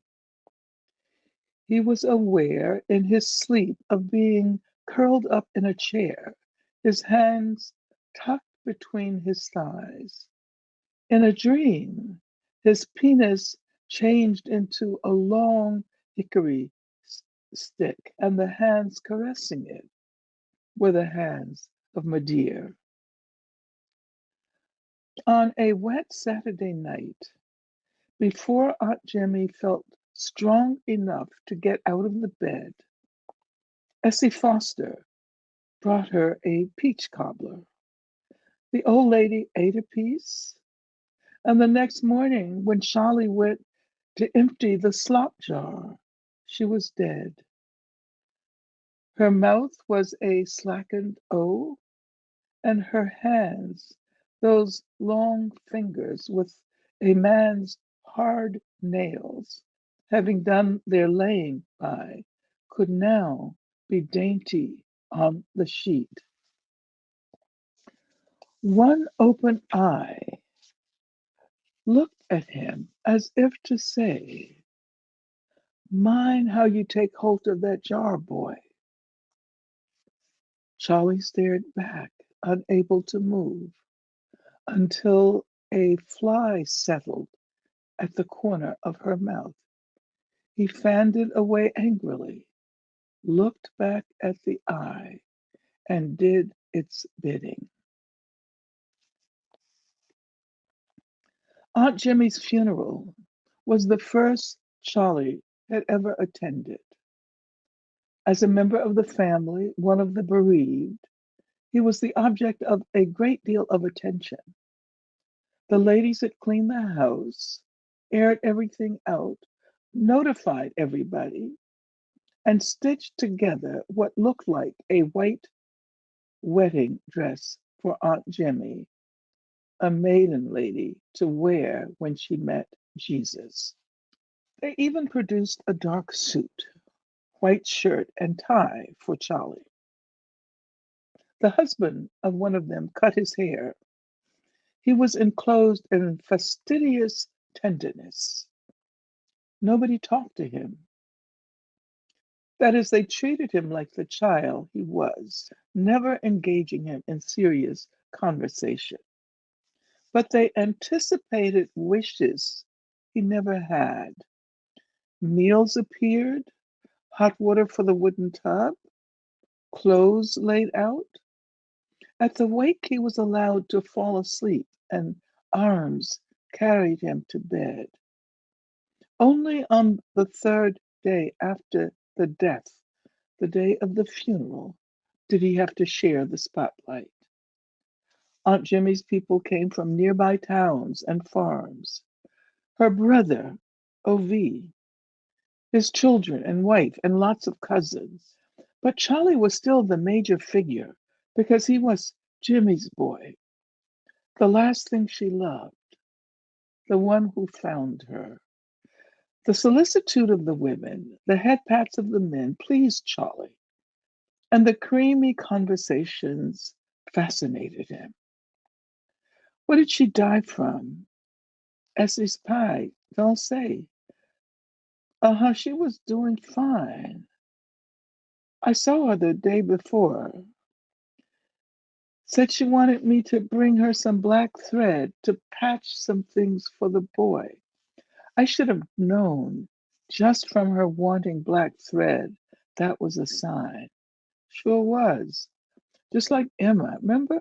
She kept asking for thread, dropped dead that very evening. Yeah, well, she was determined to have it, kept on reminding me. I told her I had some to home, but no, she wanted it new. So I sent little June to get some that very morning when she was laying dead. I was just fixing to bring it over along with a piece of sweet bread. You know how she craved my sweet bread. Sure did. Always bragged on it. She was a good friend to you. I believe it. Well, I had no more got my clothes on when Sally bust in the door hollering about Charlie here had been over to Miss Alice saying she was dead. You could have knocked me over, I tell you. Guess Essie feels mighty bad. Oh Lord, yes. But I told her the Lord giveth and the Lord taketh away. Wasn't her fault none. She makes good peach pies, but she bound to believe it was the pie did it, and I expect she right. Well, she shouldn't worry herself none about that. She was just doing what we all would have done. Yeah, 'cause I was sure wrapping up that sweetbread, and that could have done it too. I doubt that sweetbread is pure, but a pie is the worst thing to give somebody ailing. I'm surprised Jimmy didn't know better. If she did, she wouldn't let on. She would have tried to please. You know how good she was. So good. I'll say, did she leave anything? Not even a pocket handkerchief. The house belongs to some white folks in Clarkville. Oh, yeah, I thought she owned it. May have at one time, but not no more. I hear the insurance folks been down talking to her brother. How much do it come to? $85, I hear. That all? Can she get in the ground on that? Don't see how. When my daddy died last year, this April, it costed $150.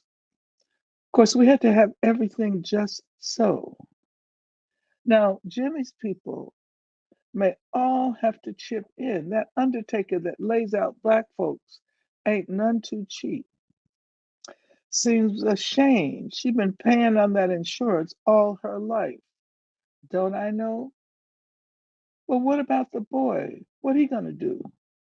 Well, can't nobody find that mama. So Jimmy's brother gonna take him back to his place. They say he got a nice place, inside toilet and everything. That's nice. He seems like a good Christian man, and that boy need a man's hand. What time's the funeral? 2 o'clock. She ought to be in the ground by 4. Where's the banquet? I heard Essie wanted it at her house. Nah, it's at Jimmy's. Her brother wanted it so. Well, it will be a big one. Everybody liked old Jimmy. Sure will miss her in the pew. The funeral banquet was a peal of joy after the thunderous beauty of the funeral. It was like a street tragedy with spontaneity tucked softly into the corners of a highly formal structure. The deceased was the tragic hero, the survivors, the innocent victims. There was the omnipresence of the deity, strophe, and antistrophe of the chorus of mourners led by the preacher. There was grief over the waste of life, the stunned wonder at the ways of God, and the restoration of order in nature at the graveyard. Thus, the banquet was the exaltation, the harmony, the acceptance of physical frailty, joy in the termination of misery, laughter, relief, a steep hunger for food. Charlie had not fully realized his aunt was dead. Everything was so interesting. Even at the graveyard, he felt nothing but curiosity. And when his term had come to view the body at the church he had put his hand out to touch the corpse to see if it were really ice cold, like everybody said. But he drew his hand back quickly. Aunt Jimmy looked so private, and it seemed wrong somehow to disturb that privacy.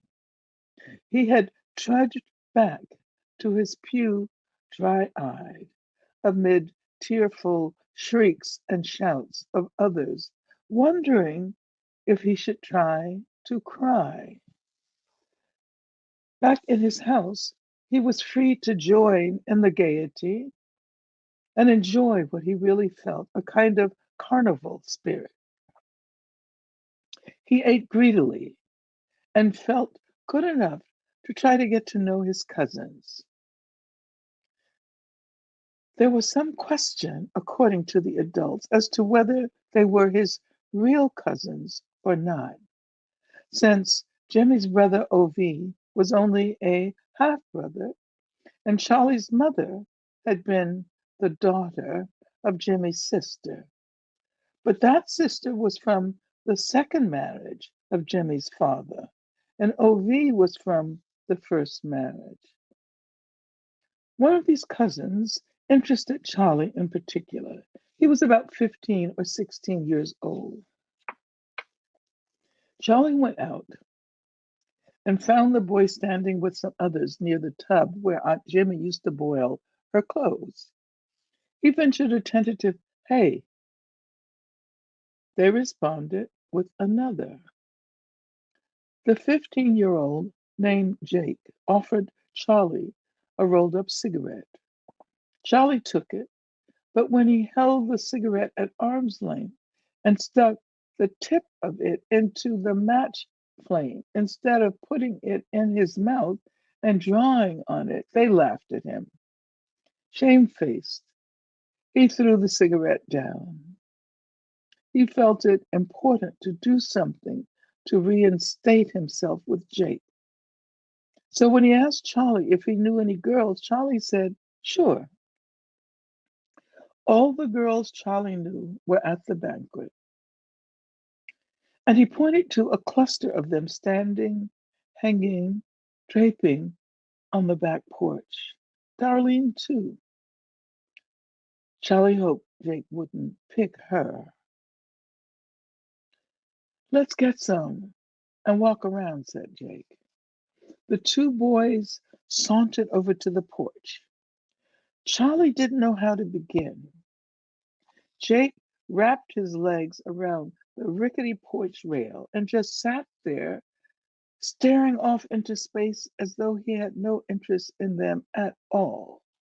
He was letting them look him over and guardedly evaluating them in return. The girls pretended they didn't see the boys and kept on chattering. Soon their talk got sharp. The gentle teasing they had been engaged in with each other changed to bitchiness, a serious kind of making fun. That was Jake's clue. The girls were reacting to him. They had gotten a whiff of his manhood and were shivering for a place in his attention. Jake left the porch rail and walked right up to a girl named Suki, the one who had been most bitter in her making fun. "Want to show me round?" He didn't even smile. Charlie held his breath, waiting for Suki to shut Jake up. She was good at that and well known for her sharp tongue. To his enormous surprise, she readily agreed and even lowered her lashes. Taking courage, Charlie turned to Darlene and said, "Come on along. We're just going down to the gully." He waited for her to screw up her face and say no, or what for, or some such thing. His feelings about her were mostly fear that she would not like him, and fear that she would. His second fear materialized. She smiled and jumped down the 3 leading steps to join him. Her eyes were full of compassion, and Charlie remembered that he was the bereaved. If you want to, she said, but not too far. Mama said we got to leave early and it's getting dark. The four of them moved away. Some of the boys had come to the porch and were about to begin that partly hostile, partly indifferent, partly desperate mating dance. Suki, Jake, Darlene, and Charlie walked through several backyards until they came to an open field. The object of the walk was a wild vineyard where the muscadine grew. Too new, too tight to have much sugar, they were eaten anyway. None of them wanted, not then, the grape's easy relinquishing of all its dark juice. The restraint, the holding off, the promise of sweetness that had yet to unfold excited them more than full ripeness would have done. At last their teeth were on edge, and the boys diverted themselves by pelting the girls with the grapes. Their slim black boy wrists made G clefs in the air as they executed the tosses. The chase took Charlie and Darlene away from the lip of the gully, and when they paused for breath, Jake and Suki were nowhere in sight. Darlene's white cotton dress was stained with juice. Her big blue hair bow had come undone, and the sundown breeze was picking it up and fluttering it about her head. They were out of breath and sank down in the green and purple grass on the edge of the pine woods. Charlie lay on his back panting, his mouth full of the taste of muscadine, listening to the pine needles rustling loudly in their anticipation of rain. The smell of promised rain, pine, and muscadine made him giddy. The sun had gone and pulled away its shreds of light. Turning his head to see where the moon was, Charlie caught sight of Darlene in moonlight behind him. She was huddled into a D, arms encircling drawn up knees on which she rested her head. Charlie could see her blueness and the muscles of her young thighs. We better get back.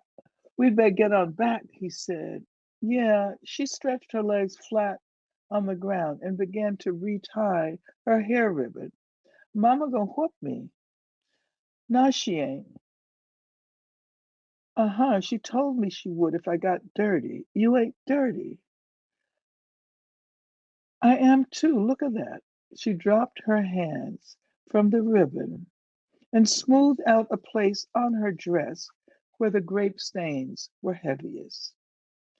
Charlie felt sorry for her. It was just as much his fault. Suddenly he realized that Aunt Jimmy was dead, for he missed the fear of being whipped. There was nobody to do it except Uncle O.V., and he was the bereaved too. Let me, he said. He rose to his knees, facing her, and tried to tie her ribbon. Darlene put her hands under the open shirt and rubbed the damp, tight skin. When he looked at her in surprise, she stopped and laughed. He smiled and continued knotting the bow. She put her hands back under his shirt. Hold still, he said. How I gonna get this?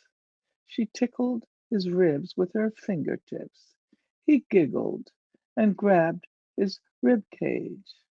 They were on top of each other in a moment, she corkscrewing her hands into his clothes. he returning the plate, digging into the neck of her dress and then under her dress. When he got his hand in her bloomers, she suddenly stopped laughing and looked serious. Charlie, frightened, was about to take his hand away, but she held his wrist so he couldn't move it. He examined her then with his fingers, and she kissed his face and mouth. Charlie found her muscadine-lipped mouth distracting. Darlene released his head, shifted her body, and pulled down her pants. After some trouble with the buttons, Charlie dropped his pants down to his knees. Their bodies began to make sense to him, and it was not as difficult as he had thought it would be. She moaned a little, but the excitement collecting inside him made him close his eyes and regard her moans as no more than pine sighs over his head. Just as he felt an explosion threaten, Darlene froze and cried out. He thought he had hurt her, but when he looked at her face, she was staring wildly at something over his shoulder. He jerked around. There stood two white men, one with a spirit lamp, the other with a flashlight. There was no mistake about their being white. He could smell it. Charlie jumped, trying to kneel, stand, and get his pants up all in one motion. The men had long guns. He. The snicker was a long, asthmatic cough. The other raised the flashlight all over Charlie and Darlene. Get on with it, nigger, said the flashlight one. Sir, said Charlie, trying to find a buttonhole. I said, get on with it and make it good, nigger, make it good. There was no place for Charlie's eyes to go. They slid about furtively, searching for shelter, while his body remained paralyzed. The flashlight man lifted his gun down from his shoulder, and Charlie heard the clop of metal. He dropped back to his knees. Darlene had her head averted, her eyes staring out of the lamplight into the surrounding darkness and looking almost unconcerned, as though they had no part in the drama taking place around them. With a violence born of total helplessness, he pulled her dress up, lowered his trousers and underwear. He. Darlene put her hands over her face as Charlie began to simulate what had gone on before. He could do no more than make believe. The flashlight made a moon on his behind. He. Come on, coon, faster. You ain't doing nothing for her. He. Charlie, moving faster, looked at Darlene. He hated her. He almost wished he could do it hard, long, and painfully. He hated her so much. The flashlight wormed its way into his guts and turned the sweet taste of muscadine into rotten, fetid bile. He stared at Darlene's hands covering her face in the moon and lamplight. They looked like baby claws. He. Some dogs howl. That's them. That's them. I know that's old honey. Yep, said the spirit lamp. Come on. The flashlight turned away, and one of them whistled to Honey. Wait, said the spirit lamp. The coon ain't come yet. Well, he have to come on his own time. Good luck, coon baby. They crushed the pine needles underfoot. Charlie could hear them whistling for a long time, and then the dog's answer, no longer a howl, but warm, excited yelps of recognition. Charlie raised himself and in silence buttoned his trousers. Darlene did not move.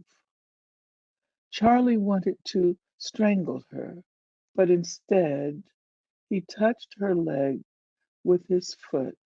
We got to get, girl. Come on. She reached for her underwear with her eyes closed and could not find them. The two of them patted about in the moonlight for the panties. When she found them, she put them on with the movements of an old woman. They walked away from the pine woods toward the road, he in front, she plopping along behind. It started to rain. That's good, Charlie thought. It will explain away our clothes. When they got back to the house, some 10 or 12 guests were there. Jake was gone, Sookie too. Some people had gone back for more helpings of food, potato pie, rib. All were engrossed in early night reminiscences about dreams, figures, premonitions. Their stuffed comfort was narcotic and had produced recollections and fabrications of hallucinations. Charlie and Darlene's entrance produced only a mild stir. Y'all soaked, ain't you? Darlene's mother was only vaguely fussy. She had eaten and drunk too much. Her shoes were under her chair, and the side snaps of her dress were open. Girl, come on in here. I thought I told you. Some of the guests thought they would wait for the rain to slacken. Others who had come in wagons thought they'd best leave now. Charlie went into the little storeroom, which had been made into a bedroom for him. Three infants were sleeping on his cot. He took off his rain and pine soaked clothes and put on his coveralls. He didn't know where to go. Aunt Jimmy's room was out of the question, and Uncle Ovi and his wife would be using it later anyway.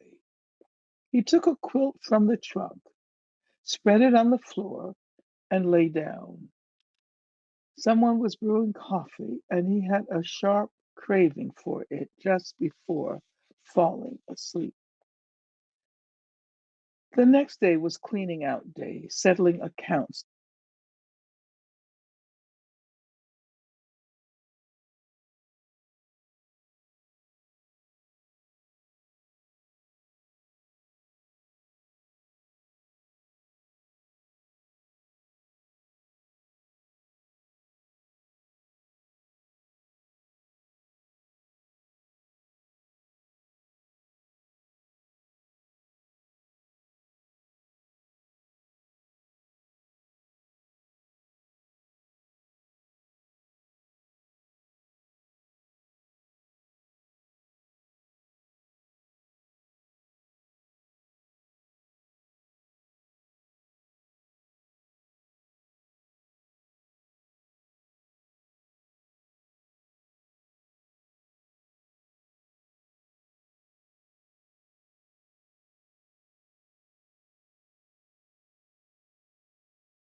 touch the breeze, when you feel the sun, well, when you feel the breeze, you'll see they know what they're doing. You'll see, oh, what about you?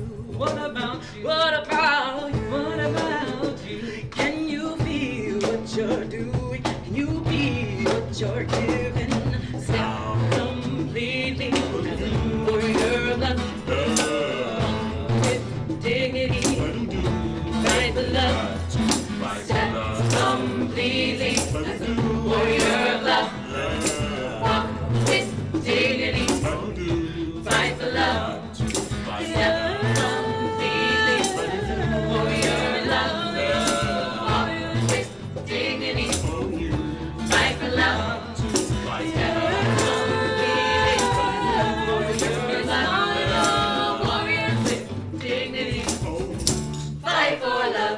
Now I know something get real hard, willing to stand apart from the mess that we have made. It's up to you, what will you create? When you keep the flame, take the time to pray. Then you will understand. You're gonna completely for your love. Walk with dignity, fight for love. Step completely for your love. Walk with dignity, fight for love. Step completely for your love. Walk with dignity.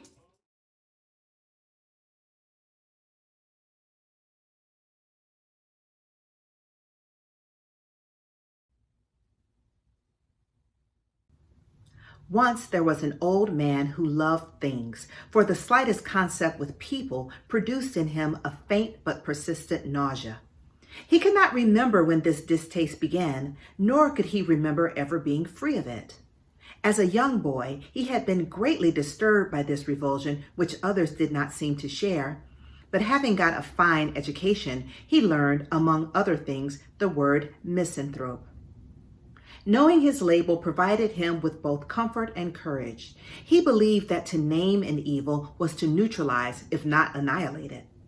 Then, too, he had read several books and made the acquaintance of several great misanthropes of the ages, whose spiritual company soothed him and provided him with yardsticks for measuring his whims, his yearnings, his antipathies. Moreover, he found misanthropy an excellent means of developing character. When he subdued his revulsion and occasionally touched, helped, counseled, or befriended somebody, he was able to think of his behavior as generous and his intentions as noble. When he was enraged by some human effort or flaw, he was able to regard himself as discriminating, fastidious, and full of nice scruples. As is the case of many misanthropes, his disdain for people led him into a profession designed to serve them. He was engaged in a line of work that was dependent solely on his ability to win the trust of others, one in which the most intimate of relationships were necessary. Having dallied with the priesthood in the Anglican Church, he abandoned it to become a caseworker. Time and misfortune, however, conspired against him, and he settled finally on a profession that brought him both freedom and satisfaction. He became a reader, advisor, and interpreter of dreams. It was a profession that suited him well. His hours were his own, the competition was slight, the clientele was already persuaded and therefore manageable, and he had numerous opportunities to witness human stupidity without sharing it or being compromised by it, and to nurture his fastidiousness by viewing physical decay. Although his income was small, he had no taste for luxury. His experience in the monastery had solidified his natural asceticism, while it developed his preference for solitude. Celibacy was a haven, silence a shield. All his life, he had a fondness for things, not the acquisition of wealth or beautiful objects, but a genuine love of worn objects. A coffee pot that had been his mother's, a welcome mat from the door of a rooming house he once lived in, a quilt from the Salvation Army store. It was as though his disdain of human contact had converted itself into a craving for all things humans had touched. The residue of the human spirit smeared on inanimate objects was all he could withstand of humanity. To contemplate, for example, the evidence of human footsteps on the mat, absorb the smell of the quilt, and wallow in the sweet certainty that many bodies had sweated, slept, dreamed, made love, been ill, and even died under it.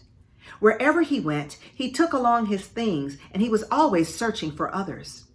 This thirst for worn things led to casual but habitual examinations of trash barrels in alleys and wastebaskets in public places. All in all, his personality was an arabesque, intricate, symmetrical, balanced, and tightly constructed, except for one flaw. The careful design was marred occasionally by rare but keen sexual cravings. He could have been an active homosexual, but lacked the courage. Bestiality did not occur to him, and sodomy was quite out of the question, for he did not experience sustained erections and could not endure the thought of somebody else's. And besides, the one thing that disgusted him more than entering and caressing a woman was caressing and being caressed by a man. In any case, his cravings, although intense, never relished physical contact. He abhorred flesh on flesh. Body odor, breath odor overwhelmed him. The sight of dried matter in the corner of the eye, decayed or missing teeth, earwax, blackheads, moles, blisters, skin crusts, all the natural excretions and protections the body was capable of, disquieted him. His attentions therefore gradually settled on those humans whose bodies were least offensive, children. And since he was too diffident to confront homosexuality, and since little boys were insulting, scary, and stubborn, he further limited his interest to little girls. They were usually manageable and frequently seductive. His sexuality was anything but lewd. His patronage of little girls smacked of innocence and was associated in his mind with cleanliness. He was what one might call a very clean old man. A cinnamon-eyed West Indian with lightly browned skin. Although his given name was printed on the sign in his kitchen window and on the business cards he circulated, he was called by the townspeople Soaphead Church. No one knew where the church part had come from. Perhaps somebody's recollection of his days as a guest preacher, those reverends who had been called but who had no flock or coop and were constantly visiting other churches, sitting at the altar with the host preacher. But everybody knew what soaphead meant, the tight curly hair that took on and held a sheen and wave when pomaded with soap lather, a sort of primitive process. He had been reared in a family proud of his academic accomplishments and its mixed blood. In fact, they believed the former was based on the latter. A Sir Whitcomb, some decaying British nobleman who chose to disintegrate under a sun more easeful than England's, had introduced the white strain into the family in the early 1800s. Being a gentleman by order of the king, he had done the civilized thing for his mulatto bastard, provided it with 300 pounds sterling, to the great satisfaction of the bastard's mother, who felt that fortune had smiled on her. The bastard, too, was grateful and regarded as his life's goal the hoarding of his white strain. He bestowed his favors on a 15-year-old girl of similar parentage. She, like a good Victorian parody, learned from her husband all that was worth learning, to separate herself in body, mind, and spirit from all that suggested Africa, to cultivate habits, tastes, preferences that her absent father-in-law and foolish mother-in-law would have approved. They transferred this Anglophilia to their 6 children and 16 grandchildren. Except for an occasional and unaccountable insurgent who chose a restive black, they all married up, lightening the family complexion and thinning out the family features. With the confidence born of a conviction of superiority, they performed well at schools. They were industrious, orderly, and energetic, hoping to prove beyond a doubt the Gobineau's hypothesis that, quote, all civilizations derive from the white race, that none can exist without its help, and that a society is great and brilliant only so far as it preserves the blood of the noble group that created it. Thus, they were seldom overlooked by schoolmasters who recommended promising students for study abroad. The men studied medicine, law, theology, and emerged repeatedly in the powerless government offices available to the native population.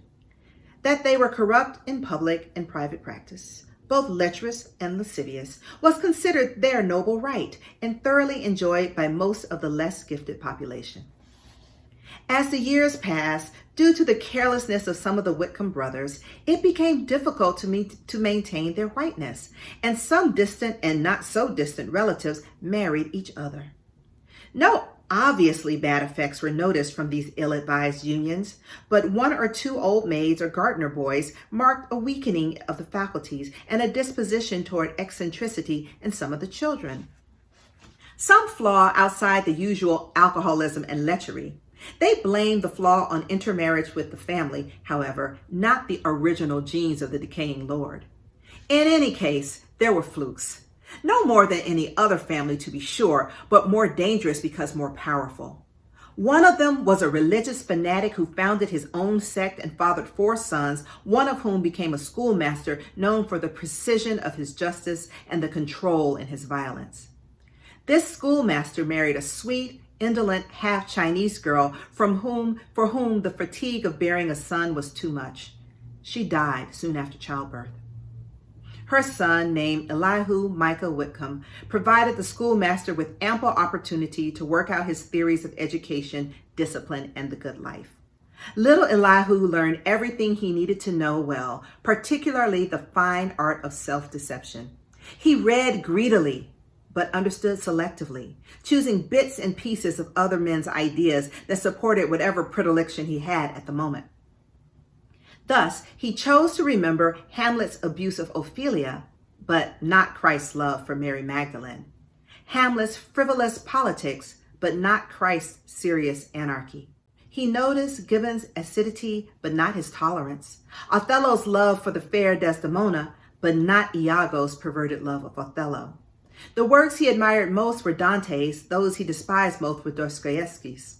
For all his exposure to the best minds of the Western world, he allowed only the narrowest interpretation to touch him. He responded to his father's controlled violence by developing hard habits and a soft imagination, a hatred of and fascination with any hint of disorder or decay. At 17, however, he met his Beatrice, who was 3 years his senior, a lovely, laughing, big-legged girl who worked as a clerk in a Chinese department store, Velma. So strong was her affection and zest for life, she did not eliminate the frail, sickly Elihu from it.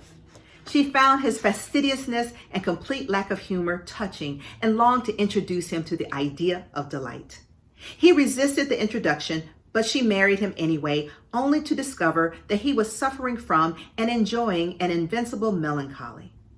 When she learned 2 months into the marriage how important his melancholy was to him, that he was interested in altering her joy to a more academic gloom, that he equated lovemaking with communion and the Holy Grail, she simply left. She had not lived by the sea all those years, listened to the wharfmen's songs all that time, to spend her life in the soundless cave of Elihu's mind. He never got over her desertion. She was to have been the answer to his unstated, unacknowledged question. Where was the life to counter the encroaching non-life? Velma was to rescue him from the non-life he had learned on the flat side of his father's belt. But he resisted her with such skill that she was finally driven out to escape the inevitable boredom produced by such a dainty life. Young Elihu was saved from visible shattering by the steady hand of his father, who reminded him of the family's reputation and of Velma's questionable one. He then pursued his studies with more vigor than before and decided at last to enter the ministry. When he was advised that he had no avocation, he left the island, came to America to study the then budding field of psychiatry.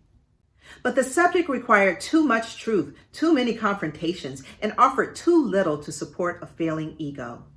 He drifted into sociology and then physical therapy. This diverse education continued for 6 years when his father refused to support him any longer until he found himself. Elihu, not knowing where to look, was thrown back to his own devices and found himself quite unable to earn money. He began to sink into a rapidly fraying gentility, punctuated with a few of the white-collar occupations available to Black people, regardless of their noble bloodlines. A desk clerk at a colored hotel in Chicago, insurance agent, traveling salesman for a cosmetic firm catering to Blacks.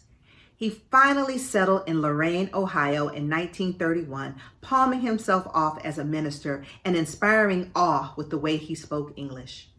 The women of the town early discovered his celibacy, and not being able to comprehend his rejection of them, decided he was supernatural rather than unnatural. Once he understood their decision, he quickly followed, accepting the name Soaphead Church and the role they had given him. He rented a kind of backroom apartment from a deeply religious old lady named Bertha Reese. She was clean, quiet, and very close to total deafness. The lodgings were ideal in every way except one. Bertha Reese had an old dog, Bob, who, although as deaf and quiet as she, was not as clean. He slept most of his days away on the back porch, which was Elihu's entrance. The dog was too old to be of any use, and Bertha Reese had not the strength or presence of mind to care for him properly. She fed him and watered him, left him alone. The dog was mangy. His exhausted eyes ran with the sea green matter around which gnats and flies clustered.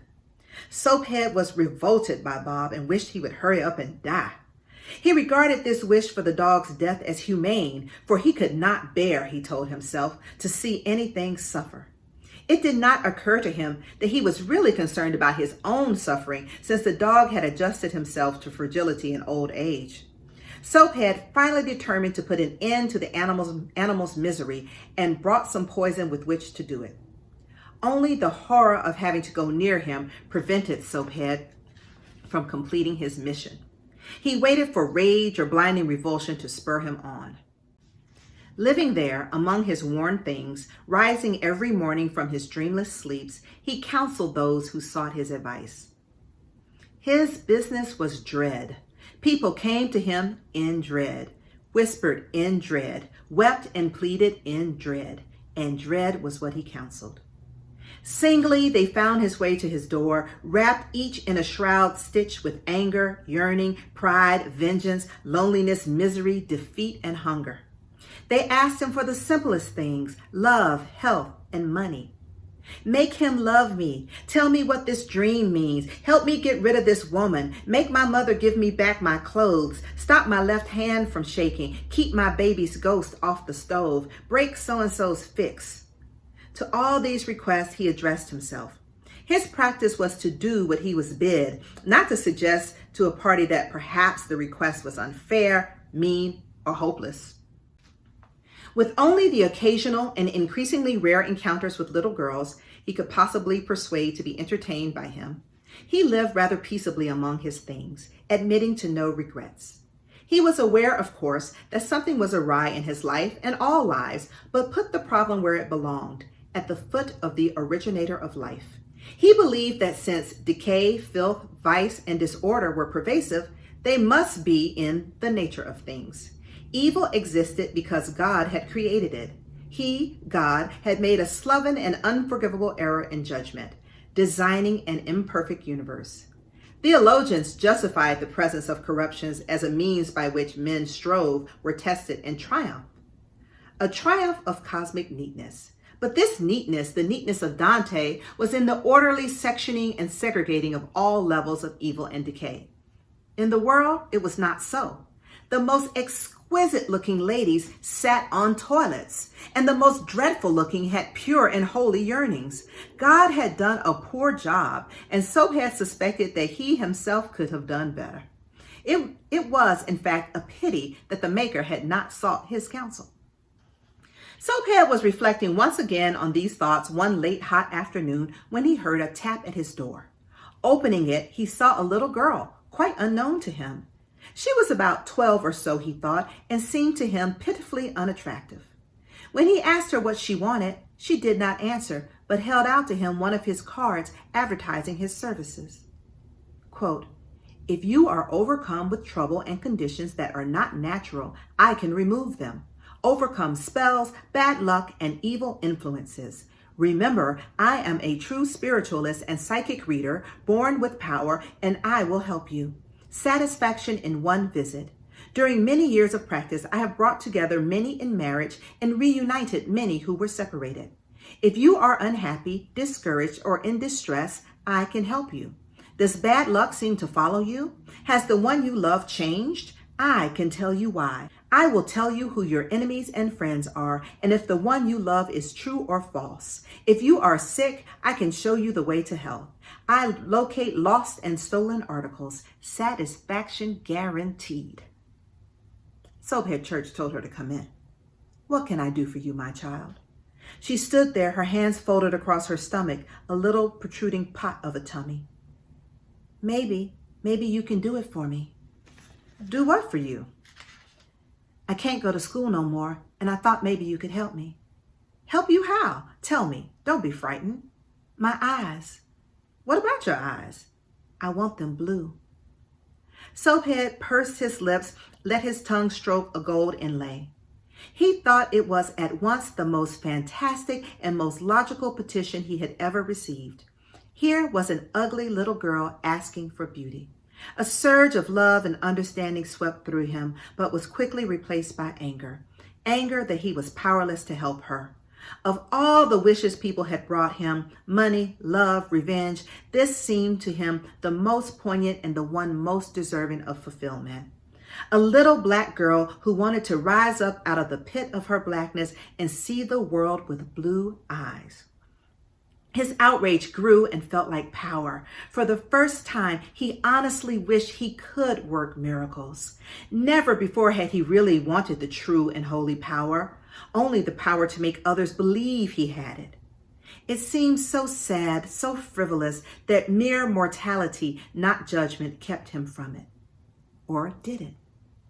With a trembling hand, he made the sign of the cross over her. His flesh crawled in that hot, dim little room of worn things. He was chilled. I can do nothing for you, my child. I am not a magician.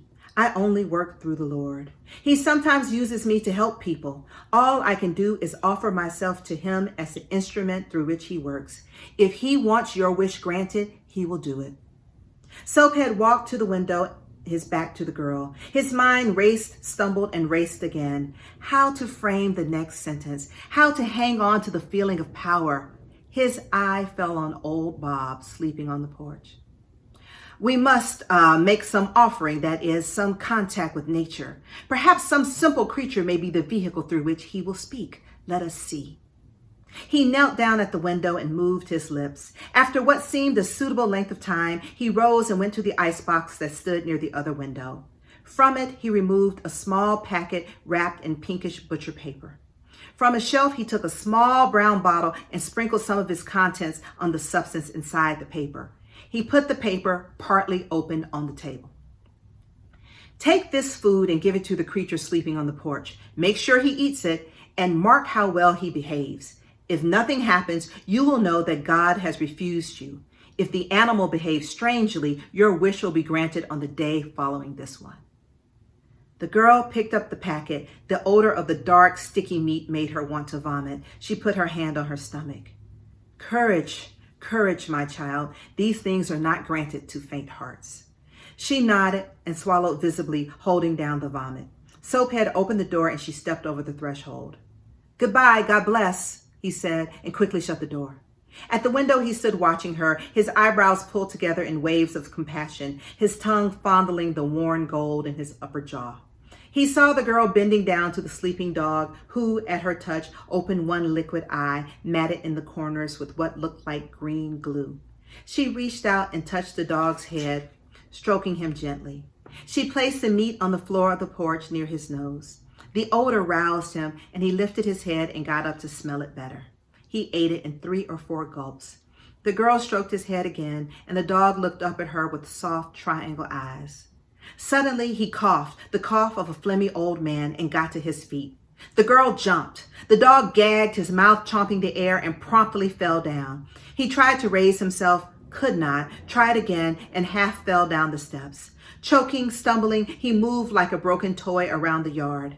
The girl's mouth was open, a little petal of tongue showing. She made a wild, pointless gesture with one hand, then covered her mouth with both hands. She was trying not to vomit. The dog fell again, a spasm jerking his body. Then he was quiet. The girl's hand covering her mouth, she backed away a few feet, then turned, ran out of the yard and down the walk. Soaphead Church went to the table. He sat down with folded hands, balancing his forehead on the balls of his thumbs. Then he rose and went to a tiny night table with a drawer from which he took paper and a fountain pen. A bottle of ink was on the same shelf that held the poison. With these things, he sat down again at the table. Slowly, carefully, relishing his penmanship, he wrote the following letter.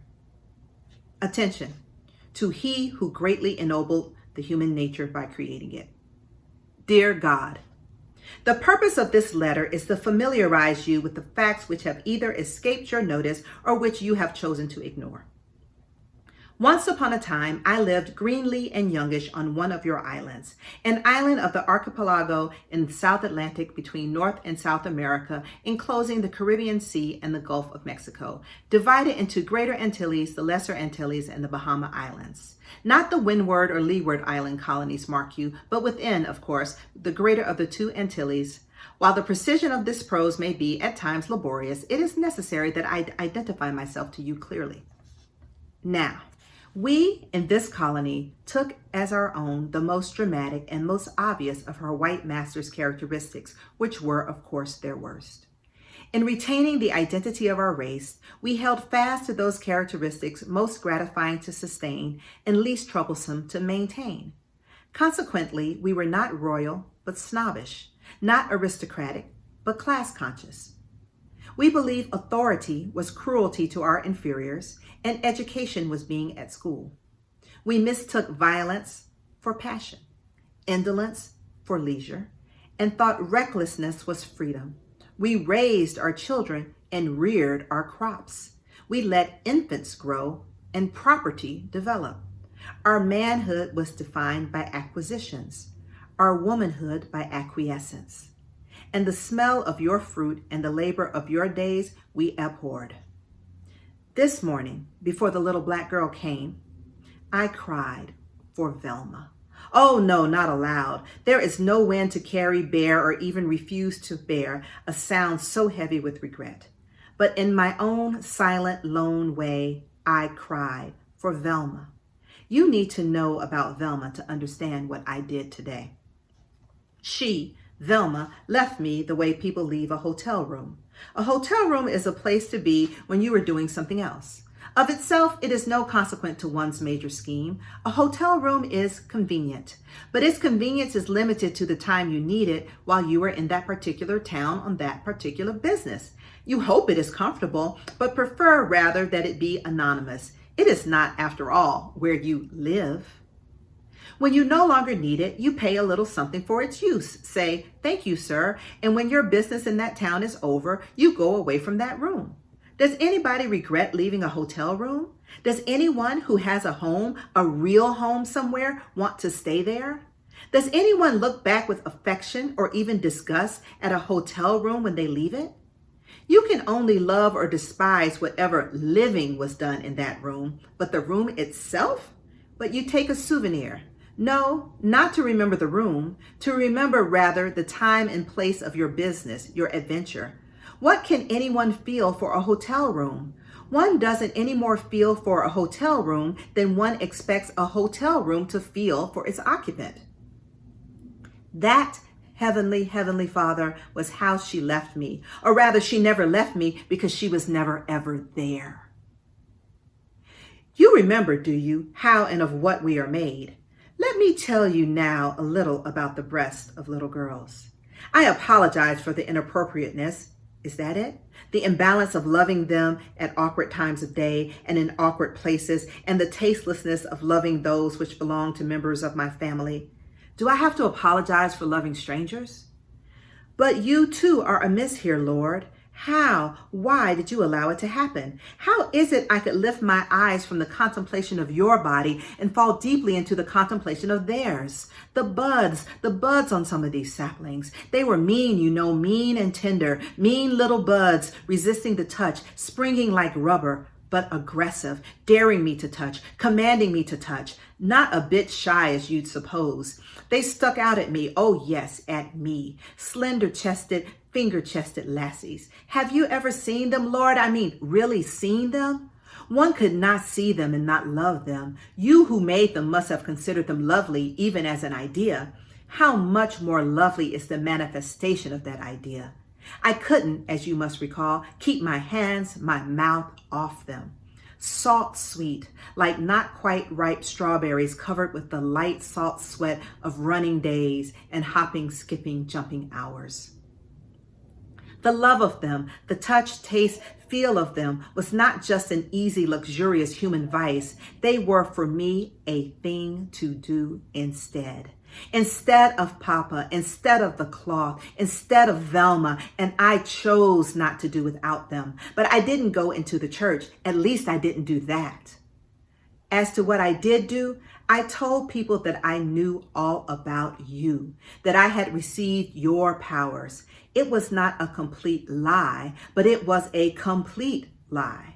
I never should have, I admit, I never should have taken their money in exchange for well-phrased, well-placed, well-faced lies.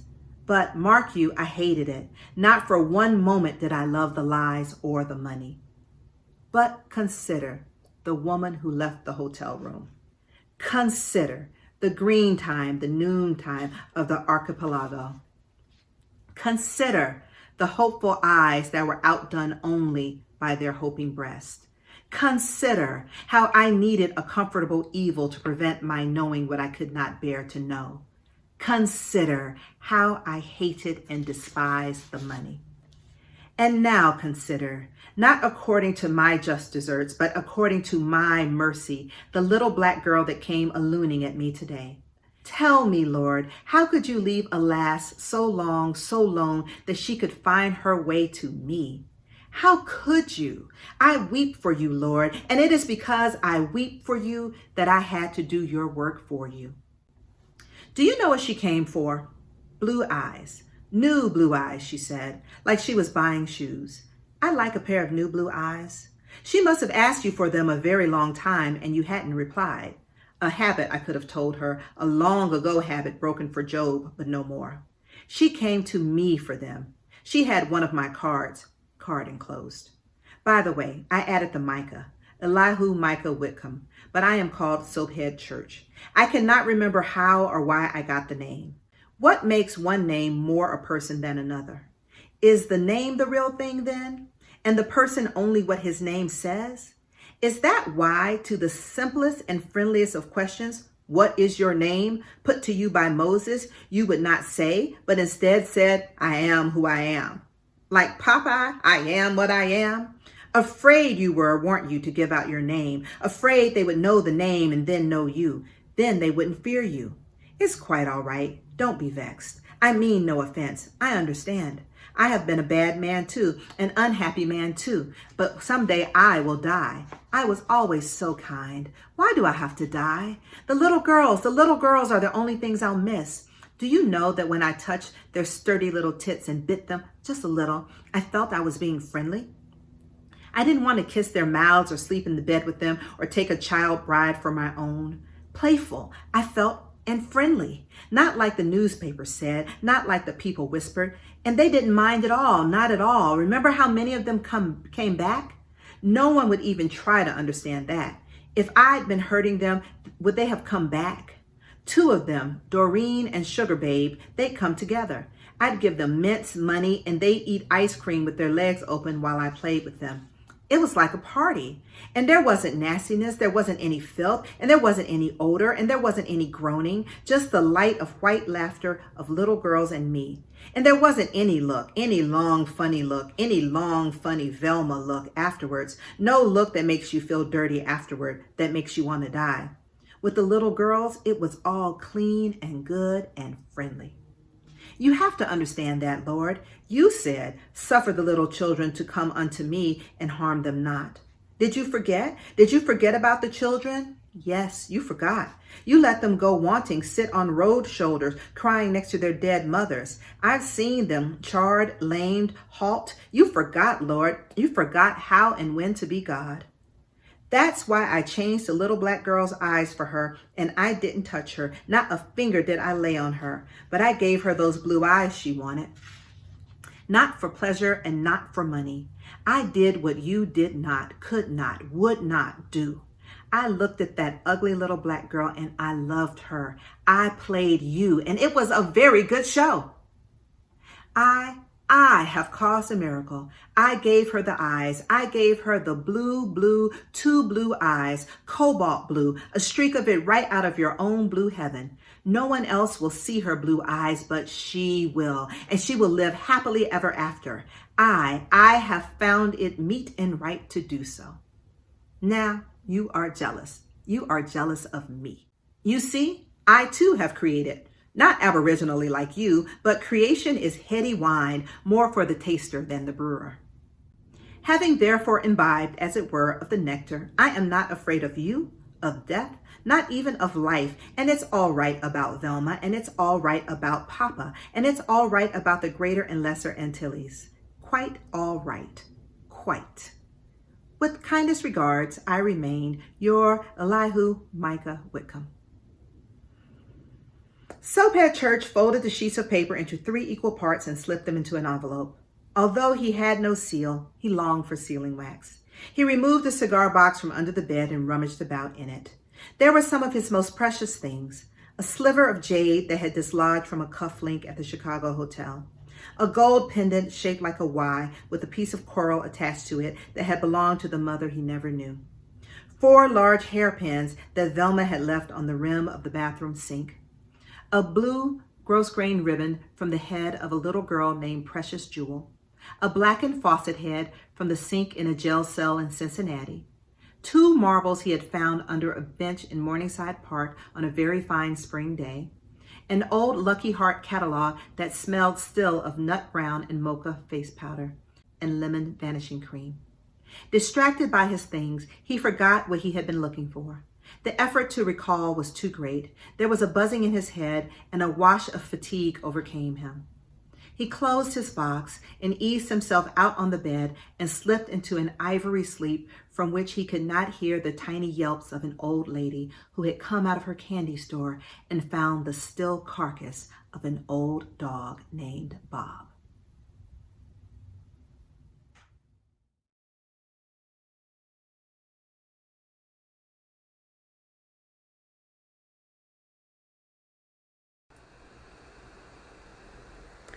I have only to break into the tightness of a strawberry, and I see summer, its dust and lowering skies.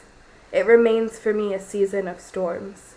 The parched days and sticky nights are undistinguished in my mind, but the storms, the violent sudden storms, both frightened and quenched me.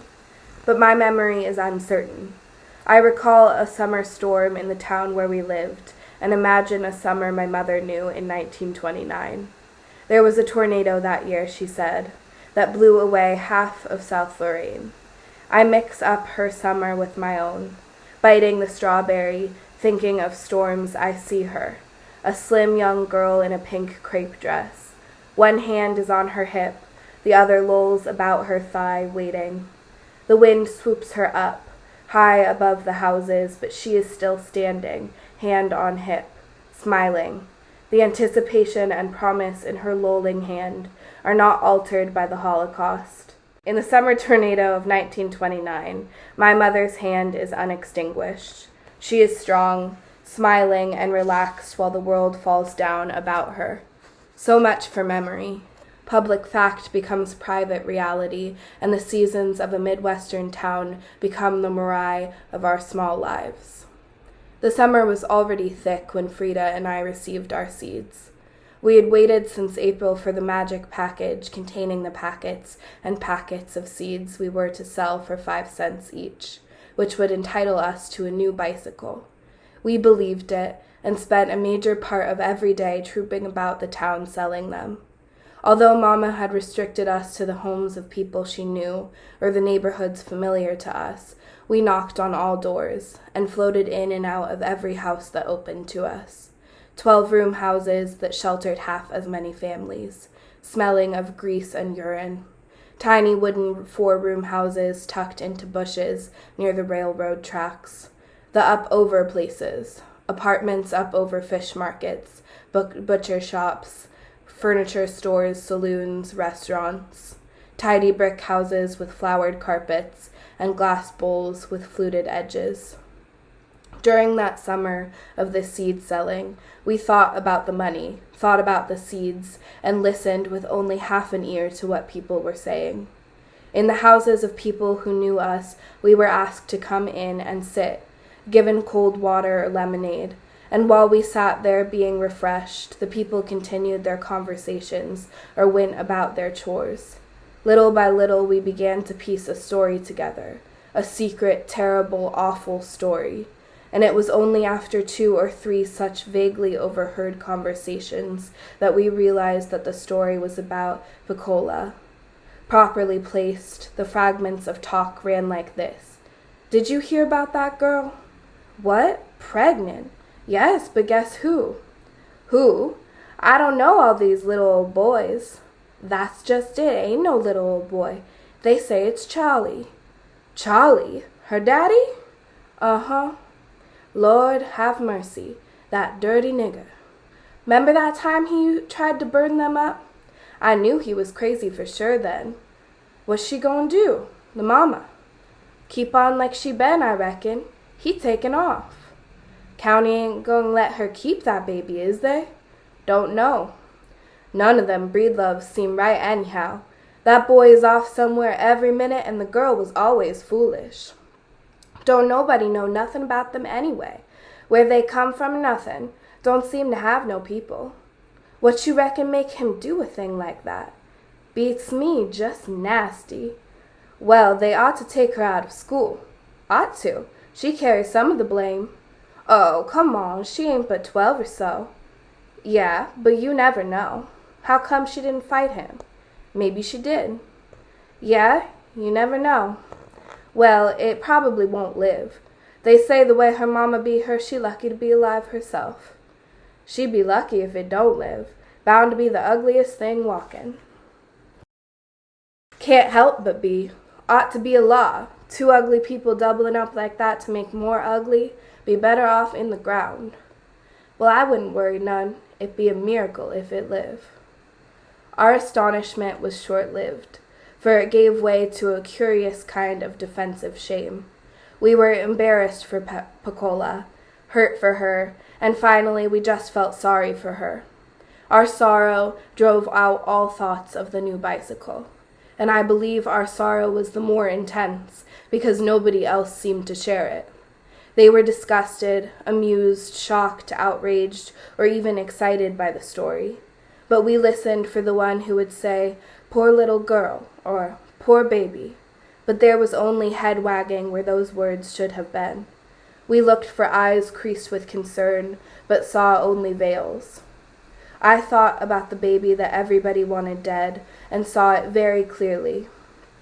It was in a dark, wet place, its head covered with great O's of wool, the black face holding, like nickels, 2 clean black eyes, the flared nose, kissing thick lips, and the living, breathing silk of black skin. No synthetic yellow bangs suspended over marble blue eyes, no pinched nose and bowline mouth. More strongly than my fondness for Piccola, I felt a need for someone to want that black baby to live, just to counteract the universal love of white baby dolls, Shirley Temples, and Maureen Peels. And Frida must have felt the same thing. We did not think of the fact that Piccola was not married. Lots of girls had babies who were not married. And we did not dwell on the fact that the baby's father was Piccola's father too. The process of having a baby by any male was incomprehensible to us. At least she knew her father. We thought only of this overwhelming hatred for the unborn baby. We remembered Mrs. Breedlove knocking Piccola down and soothing the pink tears of the frozen doll baby that sounded like the door of our icebox. We remembered the knuckled eyes of school children under the gaze of meringue pie, and the eyes of these same children when they looked at Piccola. Or maybe we didn't remember, we just knew. We had defended ourselves since memory against everything and everybody, considered all speech a code to be broken by us, and all gestures subject to careful analysis. We had become headstrong, devious, and arrogant. Nobody paid us any attention, so we paid very good attention to ourselves. Our limitations were not known to us, not then. Our only handicap was our size. People gave us orders because they were bigger and stronger. So it was with confidence, strengthened by pity and pride, that we decided to change the course of events and alter a human life. What we gonna do, Frida? What can we do? Miss Johnson said it would be a miracle if it lived. So let's make it a miracle. Yeah, but how? We could pray. That's not enough. Remember last time with the bird? That was different. It was half dead when we found it. I don't care. I still think we have to do something really strong this time. Let's ask him to let Piccola's baby live and promise to be good for a whole month. Okay, but we better give up something so he'll know we really mean it this time. Give up what? We ain't got nothing. Nothing but the seed money, $2. We could give that. Or you know what? We could give up the bicycle, bury the money, and plant the seeds. All of the money? Claudia, do you want to do it or not? Okay, I just thought, okay. We have to do it right now. We'll bury the money over by her house so we can't go back and dig it up, and we'll plant the seeds out back of our house so we can watch over them. And when they come up, we'll know everything is all right. All right? All right. Only let me sing this time. You say the magic words. How many times a minute are you going to look inside that old thing? I didn't look in a long time. You did too. So what? I can look if I want to. I didn't say you couldn't. I just don't know why you have to look every minute. They aren't going anywhere. I know it. I just like to look. You scared they might go away? Of course not. How can they go away? The others went away. They didn't go away. They changed. Go away, change, what's the difference? A lot. Mr. Soaphead said they would last forever. Forever and ever, amen? Yes, if you want to know. You don't have to be so smarty when you talk to me. I'm not being smarty. You started it. I'd just like to do something else besides watch you stare in that mirror. You're just jealous. I am not. You are. You wish you had them. Ha! What would I look like with blue eyes? Nothing much. If you're going to keep this up, I may as well go on off by myself. No, don't go. What do you want to do? We could go outside and play, I guess. But it's too hot. You can take your old mirror, put it in your coat pocket, and you can look at yourself up and down the street. Boy, I never would have thought you'd be so jealous. Oh, come on. You are. Are what? Jealous. Okay, so I'm jealous. See? I told you. No, I told you. Are they really nice? Yes, very nice. Just very nice? Really, truly, very nice. Really, truly, bluely nice? Oh, God, you are crazy. I am not. I didn't mean it that way. Well, what did you mean? Come on, it's too hot in here. Wait a minute, I can't find my shoes. Here they are. Oh, thank you. Got your mirror? Yes, dearie. Well, let's go then. Ow! What's the matter? The sun is too bright, it hurts my eyes. Not mine. I don't even blink. Look, I can look right at the sun. Don't do that. Why not? It doesn't hurt. I don't even have to blink. Well, blink anyway. You make me feel funny, staring at the sun like that. Feel funny how? I don't know. Yes, you do. Feel funny how? I told you, I don't know. Why don't you look at me when you say that? You're looking drop-eyed like Mrs. Breedlove. Mrs. Breedlove looked drop-eyed at you? Yes, now she does. Ever since I got my blue eyes, she look away from me all of the time. Do you suppose she's jealous too? Could be. They are pretty, you know. I know. He really did a good job. Everybody's jealous. Every time I look at somebody, they look off. Is that why nobody has told you how pretty they are? Sure it is. Can you imagine something like that happening to a person and nobody saying anything about it? They all try to pretend they don't see them. Isn't that funny? I said, isn't that funny? Yes. You are the only one who tells me how pretty they are. Yes. You are a real friend. I'm sorry about picking on you before. I mean, saying you were jealous and all. That's all right. No, really, you are my very best friend. Why didn't I know you before? You didn't need me before. Didn't need you? I mean, you were so unhappy before. I guess you didn't notice me before. I guess you're right. And I was so lonely for friends. And you were right here, right before my eyes. No, honey, right after your eyes. What? What does Maureen think about your eyes? She doesn't say anything about them. Has she said anything to you about them?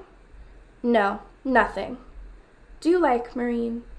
Oh, she's all right. For a half-white girl, that is. I know what you mean. But would you like to be her friend? I mean, would you like to go around with her or anything? No. Me neither. But she sure is popular. Who wants to be popular? Not me. Me neither. But you couldn't be popular anyway. You don't even go to school. You don't either. I know, but I used to. What did you stop for? They made me. Who made you? I don't know. After that first day at school when I had my blue eyes, well, the next day they had Mrs. Breedlove come out. Now I don't go anymore. But I don't care. You don't? No, I don't. They're just prejudiced, that's all. Yes, they sure are prejudiced. Just because I got blue eyes, bluer than theirs, they're prejudiced. That's right. They are bluer, aren't they? Oh, yes, much bluer. Bluer than Joanna's? Much bluer than Joanna's. And bluer than Michaelina's? Much bluer than Michaelina's. I thought so. Did Michaelina say anything to you about my eyes? No, nothing. Did you say anything to her? No. How come? How come what? How come you don't talk to anybody? I talk to you. Besides me. I don't like anybody besides you. Where do you live? I told you once. What is your mother's name? Why are you so busy meddling me? I just wondered. You don't talk to anybody. You don't go to school, and nobody talks to you. How do you know nobody talks to me? They don't. When you're in the house with me, even Mrs. Breedlove doesn't say anything to you, ever. Sometimes I wonder if she even sees you. Why wouldn't she see me? I don't know. She almost walks right over you. Maybe she doesn't feel too good since Charlie's gone. Oh, yes, you must be right. She probably misses him. I don't know why she would. All he did was get drunk and beat her up. Well, you know how grown-ups are. Yes. No. How are they? Well, she probably loved him anyway. Him? Sure. Why not? Anyway, if she didn't love him, she sure let him do it to her a lot. That's nothing. How do you know? I saw them all the time. She didn't like it. Then why'd she let him do it to her? Because he made her. How could somebody make you do something like that? Easy. Oh yeah? How easy? They just make you, that's all. I guess you're right. And Charlie could make anybody do anything. He could not. He made you, didn't he? Shut up. I was only teasing. Shut up. Okay. He just tried, see? He didn't do anything. You hear me? I'm shutting up. You better. I don't like that kind of talk. I said I'm shutting up. You always talk so dirty. Who told you about that anyway? I forget. Sammy? No, you did. I did not. You did. You said he tried to do it to you when you were sleeping on the couch. See there? You don't even know what you're talking about. It was when I was washing dishes. Oh yes, dishes. By myself in the kitchen. Well, I'm glad you didn't let him. Yes. Did you? Did I what? Let him? Now who's crazy? I am, I guess. You sure are. Still. Well, go ahead. Still what? I wonder what it would be like. Horrible. Really? Yes. Horrible. Then why didn't you tell Mrs. Breedlove? I did tell her. I don't mean about the first time. I mean about the second time, when you were sleeping on the couch. I wasn't sleeping, I was reading. You don't have to shout. You don't understand anything, do you? She didn't even believe me when I told her. So that's why you didn't tell her about the second time? She wouldn't have believed me then either. You're right. No use telling her when she wouldn't believe you. That's what I'm trying to get through your thick head. Okay, I understand now.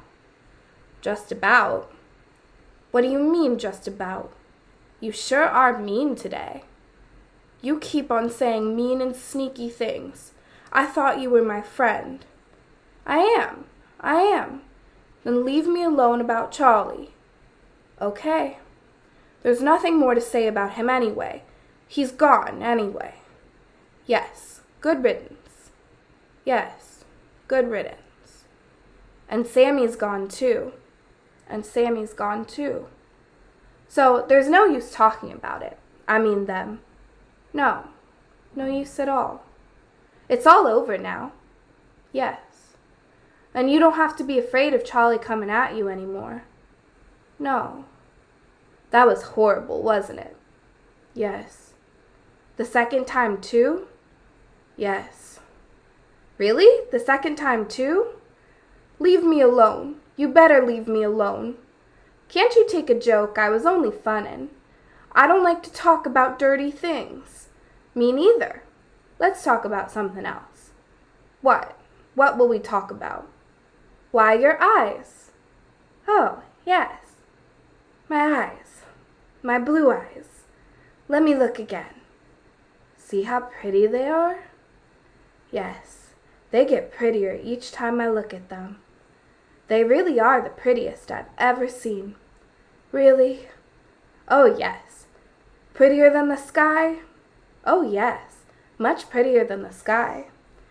Prettier than Alice and Jerry's storybook eyes? Oh, yes. Much prettier than Alice and Jerry's storybook eyes. And prettier than Joanna's? Oh, yes. And bluer, too. Bluer than Michaelina's? Yes. Are you sure? Of course I'm sure. You don't sound sure. Well, I am sure. Unless what? Oh, nothing. I was just thinking about a lady I saw yesterday. Her eyes sure were blue. But no, not bluer than yours. Are you sure? Yes, I remember them now. Yours are bluer. I'm glad. Me too. I'd hate to think there was anybody around with bluer eyes than yours.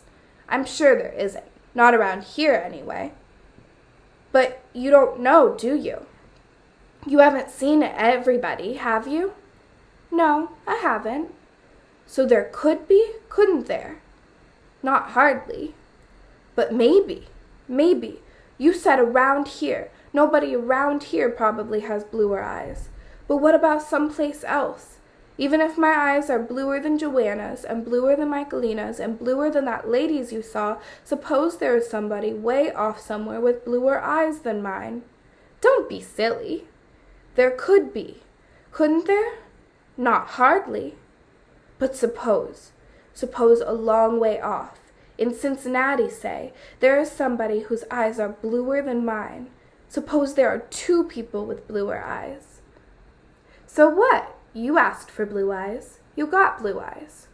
He should have made them bluer. Who? Mr. Soaphead. Did you say what color blue you wanted them? No, I forgot. Oh, well. Look over there, at that girl. Look at her eyes. Are they bluer than mine? No, I don't think so. Did you look real good? Yes. Here comes someone. Look at his. See if they're bluer. You're being silly. I'm not going to look at everybody's eyes. You have to. No, I don't. Please, if there is somebody with bluer eyes than mine, then maybe there is somebody with the bluest eyes in the whole world. That's just too bad, isn't it? Please help me look. No, but suppose my eyes aren't blue enough. Blue enough for what? Blue enough for, I don't know, blue enough for something. Blue enough for you. I'm not going to play with you anymore. Oh, don't leave me. Yes, I am. Why? Are you mad at me?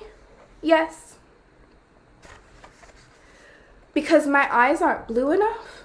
Because I don't have the bluest eyes? No, because you're acting silly. Don't go. Don't leave me. Will you come back if I get them? Get what? The bluest eyes. Will you come back then?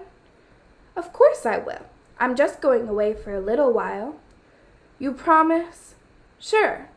I'll be back, right before your very eyes.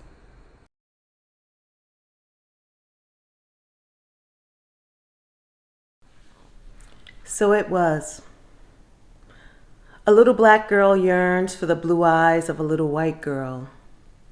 And the horror at the heart of her yearning is exceeded only by the evil of fulfillment. We saw her sometimes, Frida and I, after the baby came too soon and died. After the gossip and the slow wagging heads, she was so sad to see. Grown people looked away. Children, those who were not frightened by her, laughed outright. The damage done was total.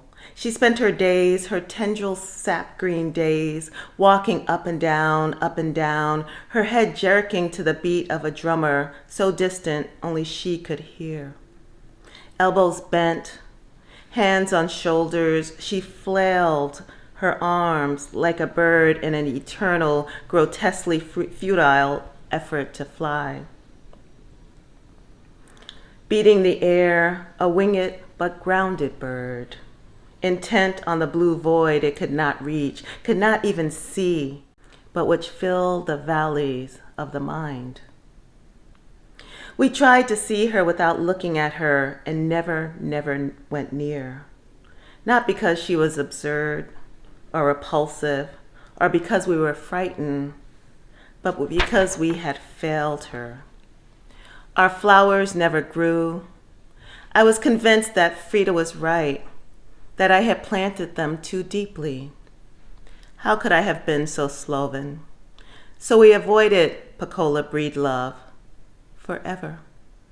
And the years folded up like pocket handkerchiefs. Sammy left town long ago. Charlie died in the workhouse. Mrs. Breedlove still does housework. And Pecola is somewhere in that little brown house she and her mother moved to on the edge of town, where you can see her even now, once in a while.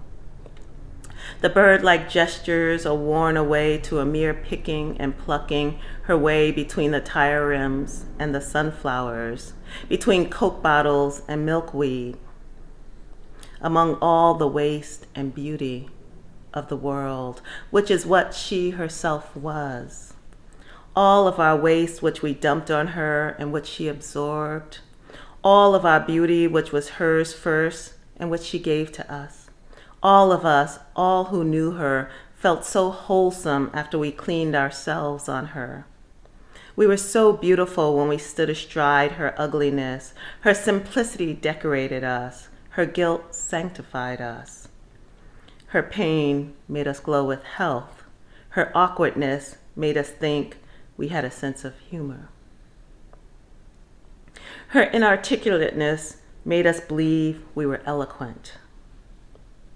Her poverty kept us generous. Even her waking dreams we used to silence our own nightmares. And she let us, and thereby deserved our contempt. We honed our egos on her, padded our characters with her frailty, and yawned in the fantasy of our strength. And fantasy it was, for we were not strong, only aggressive. We were not free, merely licensed. We were not compassionate, we were polite, not good, but well behaved. We courted death in order to call ourselves brave, and hid like thieves from life. We substituted good grammar for intellect. We switched habits to simulate maturity. We rearranged lies and called it truth, seeing in the new pattern of an old idea the revelation and the word. She, however, stepped over into madness, a madness which protected her from us simply because it bored us in the end. Oh, some of us loved her. The Maginot Line, and Charlie loved her, I'm sure he did. He, at any rate, was the one who loved her enough to touch her, envelop her, give something of himself to her. But his touch was fatal, and the something he gave to her filled the matrix of her agony with death. Love is never any better than the lover. Wicked people love wickedly, violent people love violently, weak people love weakly, stupid people love stupidly, but the love of a free man is never safe. There is no gift for the beloved. The lover alone possesses his gift of love. The loved one is shorn, neutralized, frozen in the glare of the lover's inward eye. And now when I see her searching the garbage, for what? The thing we assassinated? I talk about how I did not plant the seeds too deeply, how it was the fault of the earth, the land, of our town. I even think now that the land of the entire country was hostile to marigolds that year. This soil is bad for certain kinds of flowers. Certain seeds it will not nurture, certain fruit it will not bear. And when the land kills of its own volition, we acquiesce and say the victim had no right to live. We are wrong, of course, but it doesn't matter. It's too late. At least on the edge of my town, among the garbage and sunflowers of my town, it's much, much, much too late. Toni Morrison is just everything to not only to me, but to just about every Black woman writer I know in America. The first time I read Toni Morrison's The Bluest Eye, I was in the 5th grade, and somehow it ended up in my classroom. And I picked it up, and I couldn't believe that these girls were on the page telling me their story and that they were so much like me. And I read it when I was a teenager. I didn't fully understand every single part of it, but I remember a shock of recognition at some of the moments of this feeling unseen, this idea of doubting your own beauty, which in many cases, other people could see, but you could not. And I also remember being awed by just the power of the sentences. The Bluest Eye is a book that was shocking to me and and a revelation.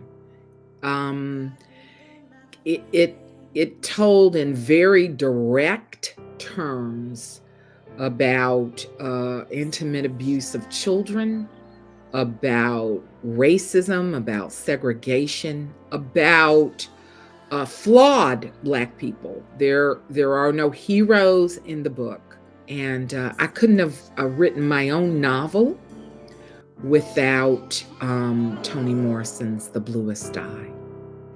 The thing that has always struck me about Toni Morrison's writing is the way that she wrote not just about Black people, but so clearly for Black people. This was not writing about Black people for white people. None of her writing was about Black people for white people. Toni Morrison wrote for Black people and rendered Black people as the universal, and invited white Americans and others who were not Black to indulge in these stories if they wanted to, but they were not the audience for her work. And I always found that to be extremely empowering and really the North Star for my own journalism. As I read her words, it becomes so apparent to me that although many of us are still mourning her death and we desperately miss her presence on this earth, her words, her literature will be forever with us. Thank you.